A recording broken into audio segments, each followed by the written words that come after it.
मेरे class 11th के प्यारे प्यारे बच्चों, अभी हम करेंगे मोशन इन अ प्लेन बहुत गजब तरीके से। सारे के सारे कॉन्सेप्ट्स मैं सिखाऊंगा बहुत आसान तरीके से, बस बने रहो बन जाओगे। मतलब अगर आप मेरे साथ बने रहते हो तो बिलीव करो आपके सारे कॉन्सेप्ट्स कम टाइम में क्रिस्टल क्लियर हो जाएगा। इसलिए मैं कहता हूं मेरे साथ बने रहोगे तो बन जाओगे। मोशन इन अ प्लेन यानी पहले जो हम पढ़ते थे वो पढ़ते थे हम स्ट्रेट लाइन के अंदर कि भाई एक स्ट्रेट लाइन के अंदर मोशन हो रहा है, लेकिन अब जो मोशन होगा वो प्लेन के अंदर होगा। प्लेन मतलब इसके अंदर पूरे में होगा, पूरे में मतलब पूरे प्लेन में होगा। जैसे कहते हैं ना मेरा हाथ का प्लेन है ये, तो पूरे प्लेन में होगा। तो अब होगा मोशन प्लेन में। अब ये मोशन इन ए प्लेन पढ़ने के लिए आपको कुछ बेसिक बातों को समझना होता है। जैसे आपको समझना पड़ता है इनके बारे में, स्केलर किसे कहते हैं, वेक्टर किसे कहते हैं। तो अभी हम बेसिक बेसिक बातों को समझेंगे। देखिए स्केलर किसे कहते हैं, जैसे मैंने कहा आपसे छोटी सी बात कहता हूं मैं। देखिए मैंने कहा कहीं पर 2 किलो लिखा हुआ है, 2 किलो, ठीक है 2 किलो लिखा हुआ है, या मैं कहीं पर कहूं ऐसा लिखा हुआ है 2 4 ऐसा कुछ लिखा हुआ है, और कहीं पर मैं ऐसा लिखूं 10 न्यूटन साउथ, मतलब कि न्यूटन मतलब होता है फोर्स। आप सबको पता होगा न्यूटन का मतलब क्या होता है, फोर्स। तो यहां पर क्या लिखा है कि 10 न्यूटन का फोर्स है साउथ में। तो आप बातों को समझो, यहां पर 2 किलो बोल रहे, 2 किलो आम, 2 किलो केला, कोई दिक्कत नहीं है। 2 बोल रहे, 4 बोल रहे, कोई दिक्कत ही नहीं है। पर फोर्स के साथ हमेशा डायरेक्शन होता है, बिना डायरेक्शन के फोर्स लग ही नहीं सकता। जैसे मैंने कहा इधर लगाया फोर्स, तो इधर लगाया ना, डायरेक्शन है। मैं इधर लगाऊंगा फोर्स, इधर लगाया, डायरेक्शन है ना। मैंने सामने फोर्स लगाया तो फोर्स सामने लगा, यानी फोर्स हमेशा डायरेक्शन के साथ होता है। तो अब बात को आप समझ पाएंगे इजीली कि जिनमें डायरेक्शन की जरूरत नहीं पड़ती। देखिए scalar which has only magnitude, magnitude मतलब वैल्यू, ऐसे मान लो, इसका मतलब होता है वैल्यू। जिसके पास, एक बार मैं चेक कर लूं, हाँ दिख रहा है ना इसमें, जिसके पास सिर्फ वैल्यू हो, नॉट हैविंग स्पेसिफिक डायरेक्शन, जिसके पास कोई स्पेसिफिक डायरेक्शन ना हो, उनको हम स्केलर कहते हैं। तो जैसे 2 किलो हो गया, 2 किलो आम, 2 किलो केला, 2 किलो ये, 2 4 6, ये सब स्केलर होते हैं। इनके पास एक स्पेसिफिक डायरेक्शन नहीं होता, इनके पास डायरेक्शन से कोई मतलब नहीं है। लेकिन जैसे हम फोर्स की बात करें तो भाई फोर्स बिना डायरेक्शन के होता ही नहीं है। फोर्स या तो साउथ में लगाओगे, या नॉर्थ में लगाओगे, या ऊपर लगाओगे, नीचे लगाओगे, आगे लगाओगे, पीछे लगाओगे, कहीं तो लगाओगे फोर्स। तो फोर्स के पास ना, देखो फोर्स के पास होता है डायरेक्शन। तो हम कहते हैं भैया जो फोर्स है ना, फोर्स वो वेक्टर है। तो हम कहते हैं फोर्स इज अ वेक्टर। तो वेक्टर किसे कहते हैं, विच हैज मैग्नीट्यूड मतलब वैल्यू हो, जिसके पास value, as well as direction, जिसके पास मैग्नीट्यूड भी हो, डायरेक्शन भी हो, मतलब वैल्यू भी हो, डायरेक्शन भी हो, उसको हम वेक्टर कहेंगे। और जिसके पास सिर्फ मैग्नीट्यूड हो, डायरेक्शन से मतलब नहीं है, उसको हम स्केलर कहेंगे। फॉर एग्जांपल देखो, अगर मैं यह एग्जांपल लिखूं तो जैसे कि मैं आपसे ऐसे बोलता हूं, छोटी सी बात, 10 मीटर ये एक डिस्टेंस है, डिस्टेंस 10 मीटर, तो आप समझ जाएंगे कि भाई डायरेक्शन नहीं है, तो ये हो गया हमारा स्केलर। वैसे मैंने कह दिया 2 किलो आम, तो ये क्या हो गया हमारा स्केलर। लेकिन ऐसे मैं बोलूंगा force is equal to 10 newton north या साउथ बोल दूं, force is equal to 5 newton south, या मैं ऐसे बोल दूं जो डिस्प्लेसमेंट है, जैसे मैं ऐसे बोल दूं डिस्प्लेसमेंट मैं ऐसे बोल दूं इक्वल टू में 12 मीटर साउथ, कि भाई 12 मीटर साउथ में गए। तो जब भी हम डायरेक्शन की बात करते हैं तो वो वेक्टर होता है, और जब भी हम डायरेक्शन की बात नहीं करते वो स्केलर होता है। ये छोटी छोटी बात थी, इसके बहुत सारे एग्जांपल हो सकते हैं। जैसे वेक्टर के और एग्जांपल हो सकता है, वेलोसिटी हो गया आपका, एक्सेलरेशन हो गया आपका, मोमेंटम हो गया, आगे सीखोगे ये सब आप, ये सभी के सभी वेक्टर होते हैं। तो आई होप आपको पता लग गया होगा किसको हम वेक्टर कहते हैं, किसको स्केलर कहते हैं। प्लीज इसे अच्छे से समझ लो, फिर हम आगे बढ़ेंगे। प्यारे बच्चों, अभी हमने कुछ बेसिक्स को और समझते हैं कि अब हम वेक्टर ये सब पढ़ेंगे, मतलब डायरेक्शन वाली बातें पढ़ेंगे। तो कुछ बातें मैं आपको समझा दूं। इस तरफ को हम एक्स एक्सिस कहते हैं, इस तरफ को माइनस एक्स एक्सिस कहते हैं, ऊपर वाले को वाई एक्सिस कहते हैं, नीचे वाले को माइनस वाई। वैसे ही जो आगे होगा उसको बोलेंगे जेड, और जो अंदर होगा उसको बोलेंगे हम माइनस जेड। तो छोटी छोटी बातें ध्यान रखना। मतलब अगर बाहर की तरफ हुआ तो हम बोलेंगे प्लस का जेड, और अंदर की तरफ हुआ तो माइनस जेड। जैसे ये मेरा पेन बाहर आ रहा है, इसको बोलते हैं प्लस जेड। अब और कुछ बातें बता दूं मैं आपको, जैसे कि इस तरफ देखो, इस तरफ जो डायरेक्शन है उसको बोलते हैं हम आई कैप, और पीछे के डायरेक्शन को बोलते हैं हम माइनस आई कैप, ऊपर के डायरेक्शन को बोलते हैं हम जे कैप, और नीचे के डायरेक्शन को बोलते हैं माइनस का जे कैप। अभी समझाऊंगा ये सब अच्छे से, रुक जाओ। अगर बाहर की तरफ है कोई बंदा, मान लो कोई बंदा बाहर आ रहा है बाहर, तो इस डायरेक्शन को बोलते हैं हम के कैप, और कोई अंदर जा रहा है तो उसको बोलते हैं माइनस के कैप। तो यहां मैंने सारा लिख दिया, देखिए कि आई कैप किसे बोलेंगे, डायरेक्शन ऑफ एक्स एक्सिस। अगर कोई इस तरफ जा रहा है तो हम क्या बोलेंगे, आई कैप, और कोई ऊपर जा रहा है ऊपर जे, और कोई समझ आ रही बात को, तो एक्स वाई जेड के लिए इस्तेमाल होता है। वैसे ही अगर समझ पा रहे बात को, मतलब अगर कोई बंदा इस तरफ जा रहा है एक्स की तरफ तो हम बोलेंगे आई कैप की तरफ जा रहा है, कोई बंदा ऊपर जा रहा है तो हम बोलेंगे जे कैप की तरफ जा रहा है, और कोई बंदा बाहर आ रहा है तो हम बोलेंगे के कैप। वैसे अगर हम माइनस लगाएंगे माइनस, तो यहां पर क्या लग जाएगा minus, minus X minus Y minus Z. Minus X का क्या मतलब है पीछे की तरफ, माइनस वाई का मतलब है नीचे की तरफ, और माइनस जेड का मतलब है अंदर की तरफ। तो जब भी, जैसे मैं आपसे एग्जांपल देता हूं, एग्जांपल मैंने कहा एक बंदा है फोर्स लगाता है, क्या लगाता है फोर्स 10 न्यूटन का आई कैप में, तो क्या समझोगे फोर्स इस तरफ लगा है, फोर्स इस तरफ लगा है। तो अब देखिए फोर्स एक ऐसा बंदा है जिसके पास डायरेक्शन है, तो इसको हम ऐसे ऐसे दिखाते हैं फोर्स, इसको बोलते हैं फोर्स वेक्टर। फोर्स वेक्टर, ये जो फोर्स वेक्टर है हमारा ऐसा है कि फोर्स के ऊपर साइन लगा दिया हमने 10 न्यूटन आई कैप, यहां पर वैल्यू भी लगा दी और डायरेक्शन भी लगा दी, डायरेक्शन मतलब इस तरफ। आई होप समझ गए होंगे, छोटी छोटी बातें थी और आगे समझ में आएगा, बस बने रहो, भागना मत, डरना मत, ठीक है। सो प्यारे बच्चों अगला टॉपिक है हमारे पास पोजीशन वेक्टर। अब हम बात करेंगे कि पोजीशन वेक्टर किसे कहते हैं। पोजीशन वेक्टर का मतलब क्या होता है, जैसे फॉर एग्जांपल मैंने कहा कि हम ना, ये एक्स एक्सिस है हमारा, एक सेकंड ध्यान देंगे, एक सेकंड बस, अरे ये क्या हो गया, हाँ अगर हम ध्यान दें इस तरफ हमारा एक्स एक्सिस है, मान लो इस तरफ हमारा वाई एक्सिस है, हम जेड में ज्यादा बातें नहीं करते, हमारा मोशन इन प्लेन चल रहा है ना, प्लेन, तो प्लेन तो एक्स और वाई हो जाएगा, ठीक है। सुनो मेरी बात, तो यहां पर क्या है, मान लो कोई बंदा यहां पर है और इसके कोऑर्डिनेट्स दिए हुए हैं 2,3, मतलब एक्स में 2 है और वाई में है 3। समझे मेरी बात को, मैं क्या कह रहा हूं कि जो बंदा है ये होता है एक्स कॉमा वाई ना, तो एक्स और वाई के कोऑर्डिनेट्स दिए हुए, तो हम बोलेंगे देखो ये हमारा स्टार्टिंग पॉइंट है, ये हमारा ओरिजिन है, ओरिजिन मतलब जहां से स्टार्ट हो रहा है, तो इसका पोजीशन क्या होगा, ये मान लो कोई बंदा यहाँ पे खड़ा है, ये कोई बंदा यहाँ पे खड़ा है, तो इसका पोजीशन वेक्टर ये होगा, ये जो स्ट्रेट लाइन होगी इसको बोलेंगे हम पोजीशन वेक्टर, मतलब जो पोजीशन को बताए कि भैया ये रहा उसकी पोजीशन। तो इस पोजीशन वेक्टर को मान लो हम आर वेक्टर बोलेंगे, क्या बोलेंगे आर वेक्टर। तो अगर हमें आर वेक्टर निकालना होगा ना, तो पता हम क्या लिखेंगे, R vector is equal to, ये ना 2 है एक्स में तो हम लिख देंगे 2 आई कैप, और जो वाई है वाई मतलब ये है वाई, तो हम बोल देंगे 3 है जे में, क्योंकि हम पहले बता चुके आपको एक्स के लिए हम आई कैप इस्तेमाल करते हैं, वाई के लिए हम जे कैप इस्तेमाल करते हैं, और जेड के लिए हम के कैप इस्तेमाल करते हैं। तो ये हमारा पोजीशन वेक्टर कहलाता है, इसको बोलते हैं पोजीशन वेक्टर। तो ऐसे आप किसी का भी पोजीशन वेक्टर निकाल सकते हो। अगर किसी ने मुझसे कहा कि भाई साहब ये 0,0 है और यहाँ पर कोई बंदा है 2, 3, 7, तो आप लिख सकते हो जो इसका पोजीशन वेक्टर होगा, यहाँ से जो इसका पोजीशन वेक्टर होगा आर कैप, वो होगा 2i x 3j और 7k। 7k के कहां से आया बताओ, क्योंकि ये होता है x, ये होता है y और ये होता है z, ठीक है। तो यानी कि 2 है x में, 3 है y में, 7 है z में, x y z, समझे, z मतलब बाहर, x मतलब आगे, y मतलब ऊपर और z मतलब बाहर। तो फटाफट नोट कर लो फिर आगे बढ़ते हैं। सो प्यारे बच्चों फटाफट बात करते हैं हम डिस्प्लेसमेंट वेक्टर, कि भाई साहब ये डिस्प्लेसमेंट वेक्टर किस चीज चिड़िया का नाम है, तो डिस्प्लेसमेंट वेक्टर क्या है हमें समझा दो। देखो मान लो हम बहुत बेसिक बात करते हैं कि यहां पर ये एक्स एक्सिस है, ये वाई एक्सिस है, और मान लो कोई बंदा यहां पर है, उसका जो पोजीशन वेक्टर है वो r1 वेक्टर है, और वो ना जाना इसको यहां पर है, मान लो इस पोजीशन पे जाना है, ये जो पोजीशन है इसको बोल रहे हैं हम r2 वेक्टर। तो बता वो कैसे जाएगा, r1 से r2 ऐसे जाएगा, r1 पॉइंट से r2 पॉइंट पे ऐसे जाएगा। तो ये जो चीज है ना, ये जो चीज है इसको बोलते हैं हम डिस्प्लेसमेंट वेक्टर। अब निकालोगे कैसे, अगर ये आपको निकालना है तो कुछ मत करो, r2 vector minus r1 vector कर दो, तो यही आपका डिस्प्लेसमेंट वेक्टर होता है कि भाई r2 माइनस r1, मतलब देखो इस पॉइंट से इस पॉइंट पे जाना है, तो फाइनल पॉइंट में से इनिशियल को माइनस कर दो, आपको मिल जाएगा आपका डिस्प्लेसमेंट वेक्टर। बहुत ही आसान है, फिर हम आगे बढ़ते हैं फटाफट। सो प्यारे बच्चों अगला टॉपिक है हमारे पास टाइप्स ऑफ वेक्टर। तो टाइप्स मतलब किस किस प्रकार के वेक्टर होते हैं मार्केट के अंदर।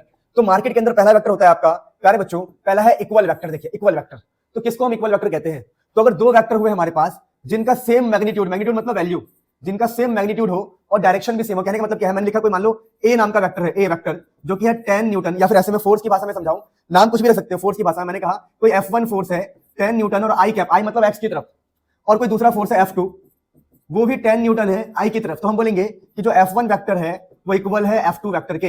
यानी अगर दो वेक्टर का डायरेक्शन भी सेम हो और वैल्यू भी सेम हो तो हम कहते हैं कि दोनों वेक्टर इक्वल वेक्टर है। चलिए अगला देखते हैं।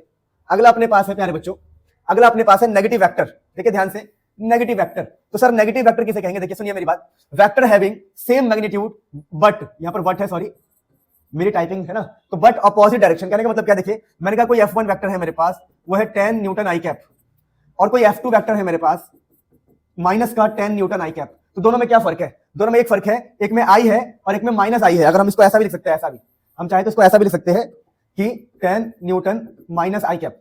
तो देखो क्या फर्क है कि भाई मैग्नीट्यूड तो सेम है, दोनों का मैग्नीट्यूड सेम है, having same magnitude but opposite direction, direction opposite है। तो बोलेंगे कि भाई ये वाला जो बंदा है, ये बंदा इसका नेगेटिव है, तो F2 जो है, F2 है वो क्या है, F2 जो है F1 का नेगेटिव है, क्योंकि F2 में सिर्फ एक नेगेटिव का ही तो फर्क है।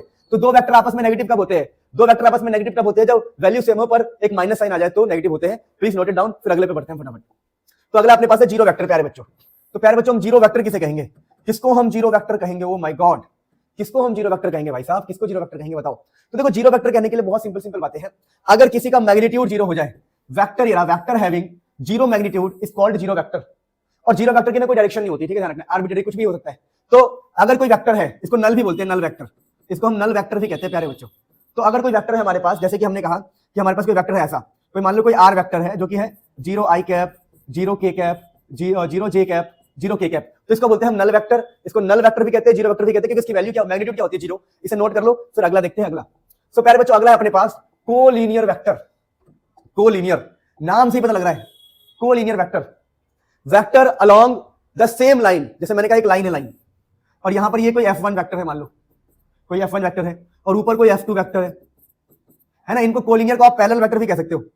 मतलब अगर सेम डायरेक्शन में है तो इनको पैरेलल भी कह सकते हो। पैरेलल एक प्रकार से पैरेलल वेक्टर भी हो सकते हैं, कोलिनियर वेक्टर पैरेलल भी हो सकते हैं। पैरेलल, ये दोनों सेम डायरेक्शन में, बात समझे नहीं समझे? तो इसको पैरेलल कहते हैं। वैसे देखो, अगर मान लो कोई वेक्टर इस तरफ है और दूसरा वेक्टर इस तरफ है, मान लो कोई ए वेक्टर इस तरफ है और बी वेक्टर इस तरफ है, तो इनको हम एंटी पैरेलल वेक्टर भी कह सकते हैं। Anti parallel, anti parallel vector, क्योंकि दोनों की डायरेक्शन क्या है? अपोजिट है ना। तो छोटी छोटी बातें हैं कि अगर एक ही लाइन में vectors along the same line, अगर एक ही लाइन में वेक्टर हो, एक ही लाइन के साथ वेक्टर हो, तो उनको हम कोलिनियर वेक्टर कहते हैं। आई होप आप समझ गए होंगे, बहुत छोटी सी बात थी। अच्छा, अगला देखिए लिखा है कोप्लेनर वेक्टर। कोप्लेनर वेक्टर मतलब vectors are in the same plane are called coplanar. कहने का मतलब क्या है? जैसे मान लो ये एक कॉपी का पन्ना है, ये कॉपी का पन्ना है, पन्ना का कॉपी है जो भी है, इसके अंदर एक वेक्टर इस तरफ है, एक वेक्टर इस तरफ है, एक वेक्टर इस तरफ है, एक वेक्टर इस तरफ है, तो इनको बोलते हैं हम कोप्लेनर। एक बार चेक कर लो, रिकॉर्डिंग अकेले करता हूं ना तो चेक करना पड़ता है।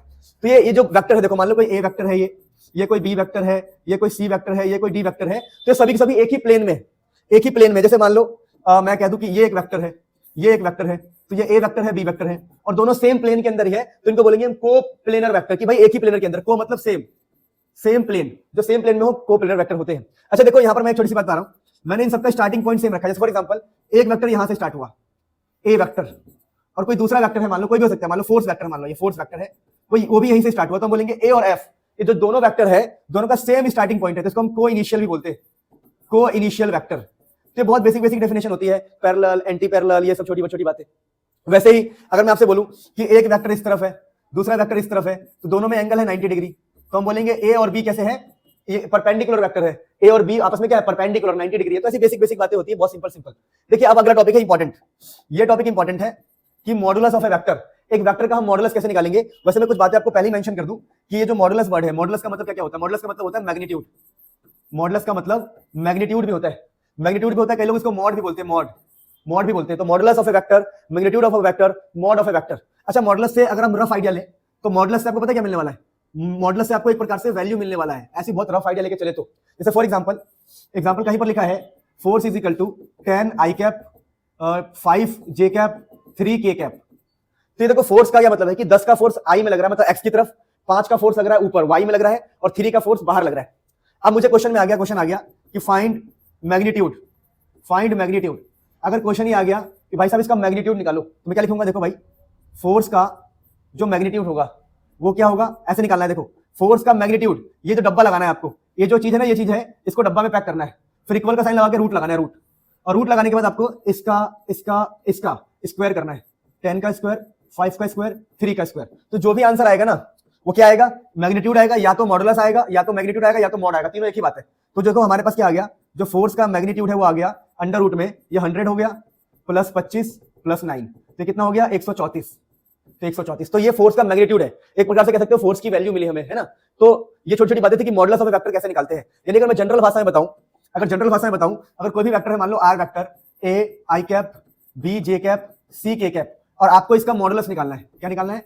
मॉडुलस, या फिर इसका निकालना है आपको मैग्नीट्यूड निकालना है, मैग्नीट्यूड। तो पता कैसे निकालोगे? आप निकालोगे आर वेक्टर का mod is equal to under root में ए का स्क्वायर, बी का स्क्वायर, सी का स्क्वायर, अंडर रूट में ए का स्क्वायर, बी का स्क्वायर, सी का स्क्वायर, इजीली निकल जाएगा आपका मैग्नीट्यूड। तो ऐसे निकालते हैं मैग्नीट्यूड ऑफ अ वेक्टर। तो इसको अच्छे से लिख लो, मतलब कुछ भी नहीं, आर को आर के डब्बे में डाल दो, मॉडुलस बोलते हैं, मैग्नीट्यूड बोलते हैं, या फिर मॉड बोलते हैं, कोई दिक्कत नहीं है। तब भी आपको कुछ नहीं करना, अंडर रूट ए स्क्वायर बी स्क्वायर प्लस सी स्क्वायर लगाना है, काम हो जाएगा। प्लीज नोट इट डाउन, फिर आगे बढ़ते हैं। सो बेटा अगला टॉपिक है, इंपॉर्टेंट टॉपिक है, टॉपिक का नाम है यूनिट वेक्टर। अब देखिए यूनिट वेक्टर क्या होता है। बेसिकली यूनिट वेक्टर का मतलब क्या होगा आपकी लाइफ में? इसका मतलब होगा डायरेक्शन, इसका मतलब होता है एक प्रकार से डायरेक्शन। जैसे मैं कहता हूं आई कैप तो ये भी यूनिट वेक्टर है, जे कैप तो ये भी यूनिट वेक्टर है, के कैप तो ये भी यूनिट वेक्टर है। तो यूनिट वेक्टर मतलब होता है डायरेक्शन। अब जैसे मान लो कोई वेक्टर दिया हुआ है, फॉर एग्जांपल मैंने बोला आपको फोर्स दिया हुआ है, फोर्स 10 आई कैप, ये फोर्स दिया है, मैंने कहा इसकी डायरेक्शन निकालो, find its direction, its direction, या फिर बोलेंगे यूनिट वेक्टर निकालो, यूनिट वेक्टर। तो क्या होगा सर, कैसे निकाले बताओ? तो तरीका होता है, तरीका क्या होता है? तरीका ये होता है, देखो जब भी आपको यूनिट वेक्टर निकालना हो, यूनिट वेक्टर, कभी भी यूनिट वेक्टर निकालना हो तो वेक्टर को उसके मैग्नीट्यूड से डिवाइड कर दो, मैग्नीट्यूड से। तो चलो इस क्वेश्चन, और यूनिट वेक्टर के ऊपर हमेशा ऐसा सिंबल देना होता है, ऐसा। तो एक प्रकार से फॉर्मूला याद कर लो, जब भी यूनिट वेक्टर निकालना हो तो ऐसे सिंबल लगाओ और वेक्टर को उसके मैग्नीट्यूड से डिवाइड कर दो। जैसे फॉर एग्जांपल समझना, जैसे मान लो मुझे इस क्वेश्चन में निकालना है यूनिट वेक्टर, तो मैं कैसे निकालूंगा? देखो मैं बोलूंगा एफ कैप, जैसे एफ का निकालना है ना तो मैं बोल दूंगा एफ का टोपा कैप इक्वल टू में, तो एफ के ऊपर कैप लगा दिया, फिर वेक्टर की जगह सेम 10 आई, और मुझे डिवाइड किससे करना है? मैग्नीट्यूड से। अभी मैग्नीट्यूड निकालना आपने सीखा था। अब देखो आगे तो कुछ भी नहीं है, तो 0 जे मानोगे और 0 के मानोगे, क्योंकि कुछ भी नहीं है, क्योंकि आपको पता है ना। फिर अब मैग्नीट्यूड कैसे निकालते हैं आपको याद होगा, जब भी किसी का मैग्नीट्यूड निकालना हो तो अंडर रूट में 10 का स्क्वायर प्लस 0 का स्क्वायर, 0 का स्क्वायर, 0 का स्क्वायर, 0 का स्क्वायर, ऐसे तो निकालते हैं मैग्नीट्यूड। तो ये जो आंसर निकल के आया ना आपका, ये जो एफ कैप निकल के आया है, एफ कैप, ये जो एफ कैप निकल के आया है, 10 आई ऊपर और नीचे क्या हो गया? 0 0 खत्म, 10 का स्क्वायर 100, और रूट से बाहर निकल के हो जाएगा ये 10 आई बाई 10, तो अपने आप आंसर क्या आ गया? आई कैप। तो हमें तो पहले से पता था, हमें तो पहले से ही पता था कि जो फोर्स 10 आई कैप में डायरेक्शन तो इसकी आई कैप ही है, पर अभी हमने निकाल के भी दिखा दिया, प्रूफ कर दिया। यानी मैं आपको बताऊं, अगर कभी भी आपको यूनिट वेक्टर निकालना हो या डायरेक्शन निकालना हो तो वेक्टर को उसके मैग्नीट्यूड से डिवाइड कर देना, आपको हाथ में मिल जाएगा डायरेक्शन। तो देखो यहां से ऑटोमेटिक आंसर क्या निकल गया? आई कैप निकल गया। देखो क्योंकि रूट 100 से 10 कट जाएगा और आई कैप ऑटोमेटिक आंसर आ गया। यानी कहने का मतलब क्या है, अगर आपके पास क्वेश्चन में ऐसा कुछ दिया हो, जैसे आपको दिया हो मान लो आर वेक्टर दिया हो, ऐसा कुछ दिया हो, ए I cap, B J cap, C K cap, ठीक है, तो आप इसका डायरेक्शन कैसे निकालोगे? Are cap. आर कैप क्या होगा? यूनिट वेक्टर जो कि डायरेक्शन होगा। आपको निकालना क्या है? ऊपर लिखना सेम वेक्टर, ऊपर आप सेम वेक्टर लिखोगे, सेम वेक्टर लिख दिया, और नीचे मैग्नीट्यूड से डिवाइड कर दोगे, अंडर रूट लगा के, ए स्क्वायर बी स्क्वायर प्लस सी स्क्वायर। जैसे एक और क्वेश्चन, एक दो क्वेश्चन करते हैं। क्वेश्चन आ गया कि यार फोर्स जो है वो मेरा वो है 10 I cap, 2 J cap, 3 K cap, इसका यूनिट वेक्टर फाइंड करो, यूनिट वेक्टर फाइंड करो। तो पता क्या बोलोगे? आप बोलोगे F cap is equal to, पहले सेम लिख दो, 10 I cap, 2 J cap, 3 K cap, और डिवाइड कर दो अंडर रूट में 10, 2 और 10 का स्क्वायर, 2 का स्क्वायर, 3 का स्क्वायर। मान लो क्वेश्चन ऐसा आ गया कि लिखा हुआ है आर इज इक्वल टू 9 के कैप, तो कैसे करोगे? तो आप समझ जाओगे कि भाई 9 के कैप दिया, इसका मतलब क्या है? इसका मतलब यह है कि 0 आई होगा, 0 जे होगा और 9 के है, तो फटाफट इसका वो निकाल लेंगे आर कैप। आर कैप मतलब यूनिट वेक्टर, तो ये हो जाएगा आपका सेम वेक्टर लिखो, 0 आई, 0 के, 9 के। समझे? सिर्फ 9 के दिया तो बाकी को 0 मान लोगे खुद से, तो ये आपका क्वेश्चन है। अब सॉल्यूशन में आप लिखोगे R cap, unit vector R cap, और अंडर रूट खुद से 0 मान लिया था, अब अंडर रूट में क्या लगा दोगे? 0 का स्क्वायर, 0 का स्क्वायर, 9 का स्क्वायर, 0 का स्क्वायर, 0 का स्क्वायर, 9 का स्क्वायर। तो ये भी जो भी आंसर आएगा उसको बोलते हैं यूनिट वेक्टर। आई होप आपको समझ में आया हो। फिर हम आगे बढ़ते हैं फटाफट। सो प्यारे बच्चों, हम करेंगे triangle law of vector addition. ये बहुत ही इंपॉर्टेंट टॉपिक होता है, मतलब वेक्टर को ऐड करने का तरीका क्या है। अगर हम कभी वेक्टर को ऐड करना चाहे तो हम कैसे ऐड कर सकते हैं? पहले कुछ बातें सुन लो। जैसे सिंपल में अगर कोई ऐसा दिया है, A vector is equal to 2 I cap, 3 J cap, 5 K cap, और कोई बी दिया हुआ है मान लो 2 आई, 1 जे, 1 के, तो ऐड अगर करना हो, जैसे ए प्लस बी आपको निकालना हो, तो आप सिंपल भी ऐड कर सकते हो। जैसे कि 2 2 4 आई कैप हो गया, 3 और 1 4 जे कैप हो गया, 5 और 1 6 के कैप हो गया। तो ये तो ऐड हम कर ही सकते हैं, कोई प्रॉब्लम नहीं है। अब जो ऐड करके आंसर आया है ना, ए प्लस बी आया है, इसको हम रिजल्टेंट कहते हैं, रिजल्टेंट। तो ये तो बहुत सिंपल तरीका, कोई दिक्कत नहीं है, ठीक है। तो ए और बी को ऐड करना हो तो आप कर सकते हो, लेकिन अब मुद्दा यहाँ पर अलग है कुछ। यहाँ पर एक ट्रायंगल लॉ नाम का टॉपिक है, इसको हम कैसे करते हैं देखो। तो देखो ऐसा है कि मान लो ये ट्रायंगल बना रहा हूं मैं, ये मेरा ट्रायंगल बन रहा है जिसमें मान लो ये हमारा ए वेक्टर है बाई चांस, और ये हमारा मान लो बी वेक्टर है बाई चांस। तो ट्रायंगल लॉ क्या कहता है कि देखिए मान लीजिए आपका स्टार्टिंग पॉइंट है, इनिशियल पॉइंट, और ये आपका फाइनल पॉइंट है। तो आप कैसे जा रहे हो? आप ऐसे जा रहे हो, ए जा रहे हो फिर बी जा रहे हो। आप ऐसे भी तो जा सकते हो ना, ए से सीधा एफ, पहले ए चले फिर बी चले, ताकि यहां पहुंच जाए फाइनल पॉइंट तक, फाइनल तक। या इनिशियल है, इनिशियल। तो कहता है कि अगर आपको इस पॉइंट से इस पॉइंट तक जाना है तो आप ऐसे भी जा सकते हो। अब तो अगर दो वेक्टर ट्रायंगल का 2 साइड है तो इन दोनों का जो रिजल्ट होगा वो थर्ड साइड के बराबर होगा, तो इसको बोलते हैं हम आर वेक्टर या फिर रिजल्टेंट वेक्टर। मतलब क्या है कि देखो भैया, आप अगर आप ए प्लस बी करोगे ना तो वो तो आर के बराबर ही आएगा ना। आप ऐसे गए फिर ऐसे पहुंचे, या सीधा ही यहां पहुंच जाओ, तो वही वाली बात है। ट्रायंगल लॉ ऐसे आप याद कर सकते हो इजीली। तो क्या लिखा है एक बार मैं चेक कर लूं कि रिकॉर्डिंग हो रहा है कि नहीं हो रहा है। हो रहा है। तो ट्रायंगल लॉ ऑफ एडिशन में क्या होता है, if 2 sides of triangle is represented by 2 vector, अगर ट्रायंगल का 2 साइड 2 वेक्टर से रिप्रेजेंट हुआ है, ठीक है, टेकन इन सेम ऑर्डर, कि सेम ऑर्डर में लिया गया ऐसे फिर ऐसे, then resultant of this 2 vector given by third side of the triangle. इन दोनों वेक्टर का जो रिजल्ट होगा a प्लस बी जो होगा वो थर्ड साइड ऑफ ट्रायंगल होगा। इसी को बोलते हैं triangle law of vector addition. अब हमें इसी रिजल्टेंट की वैल्यू निकालनी होती है और इसी रिजल्टेंट की वैल्यू हम पाइथागोरस थ्योरम लगा के निकालते हैं कि हम यहाँ पर एक राइट एंगल ट्रायंगल बनाते हैं, राइट एंगल ट्रायंगल, और पाइथागोरस थ्योरम लगा के आर को निकालते हैं, जिसकी डेरिवेशन आपको अभी यहाँ मिल जाएगी। ठीक है, मैं भी करवा रहा हूँ। ठीक है, तो इसे नोट करो, फिर आगे बढ़ते हैं। सो प्यारे बच्चों, अभी हम डिस्कस करते हैं कि जो triangle law of vector addition है उसकी डेरिवेशन कैसे करते हैं और कितना आसान है कितना मुश्किल है। देखिए बहुत ही आसान है। अगर आप याद रखते हो कि हमने माना था ये एक ए वेक्टर है और ये एक बी वेक्टर है और इन दोनों का जो रिजल्टेंट होगा वो होगा आर वेक्टर, अगर आपको याद हो तो यहाँ पर कुछ डायग्राम सबसे बनाने हैं। देखो अगर आप चाहते हो कि आर की वैल्यू मिल जाए, आपको रिजल्टेंट का मैग्नीट्यूड मिल जाए, वैल्यू मिल जाए, तो आपको पाइथागोरस थ्योरम लगाना पड़ेगा और पाइथागोरस थ्योरम हमेशा राइट एंगल ट्रायंगल में लगता है। इसलिए हम क्या करते हैं, यहाँ पर थोड़ा सा एक्सटेंड करते हैं। ऐसे देखो, यहाँ से हल्का सा एक ट्रायंगल बनाने के लिए ऐसे एक लाइन ड्रॉ करते हैं, लाइन ड्रॉ करने के बाद एक ट्रायंगल बन जाता है और यहाँ मान लेते हैं हम एंगल। ये एंगल क्या है, देखो ये ए वाली लाइन है, ए, और ये है बी वाली लाइन, तो ए और बी के बीच का एंगल है ये। अब एक तरीका होता है जिसका नाम होता है, ये याद कर लेंगे, टॉपिक यहीं पे हम पढ़ रहे हैं, रेक्टेंगुलर कंपोनेंट या रेजोल्यूशन ऑफ ए वेक्टर। इसके अंदर क्या होता है, अगर कोई वेक्टर है, मान लो सपोज करो हमने बी लिया, बी, और यहाँ पर कोई एंगल है थीटा, तो ये वाला हिस्सा ना बी कॉस थीटा होता है और ऊपर वाला हिस्सा होता है बी साइन थीटा। यानी कि अगर बीच में बी है तो ये होगा बी कॉस थीटा, ये होगा बी साइन थीटा।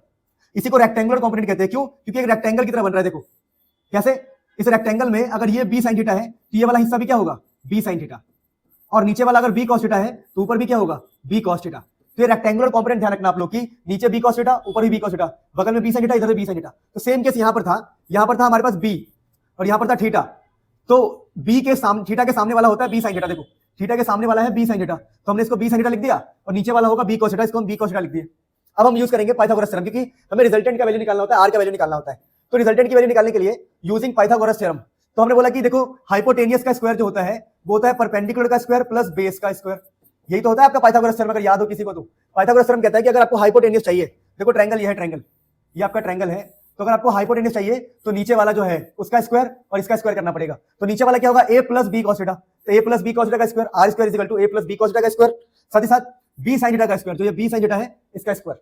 अब यहाँ पर हम लगा देंगे एक्स प्लस वाई का होल स्क्वायर, क्योंकि देखो ये एक्स हो जाएगा, ये वाई हो जाएगा, तो एक्स प्लस वाई का होल स्क्वायर लगाओगे तो एक्स स्क्वायर, वाई का स्क्वायर, ये पूरा वाई है, 2x हमारा a है और y है b cos थीटा, 2ab, यानी कि x square y square 2xy, और बगल में b sin थीटा का स्क्वायर तो है, तो b square sin square theta हो गया।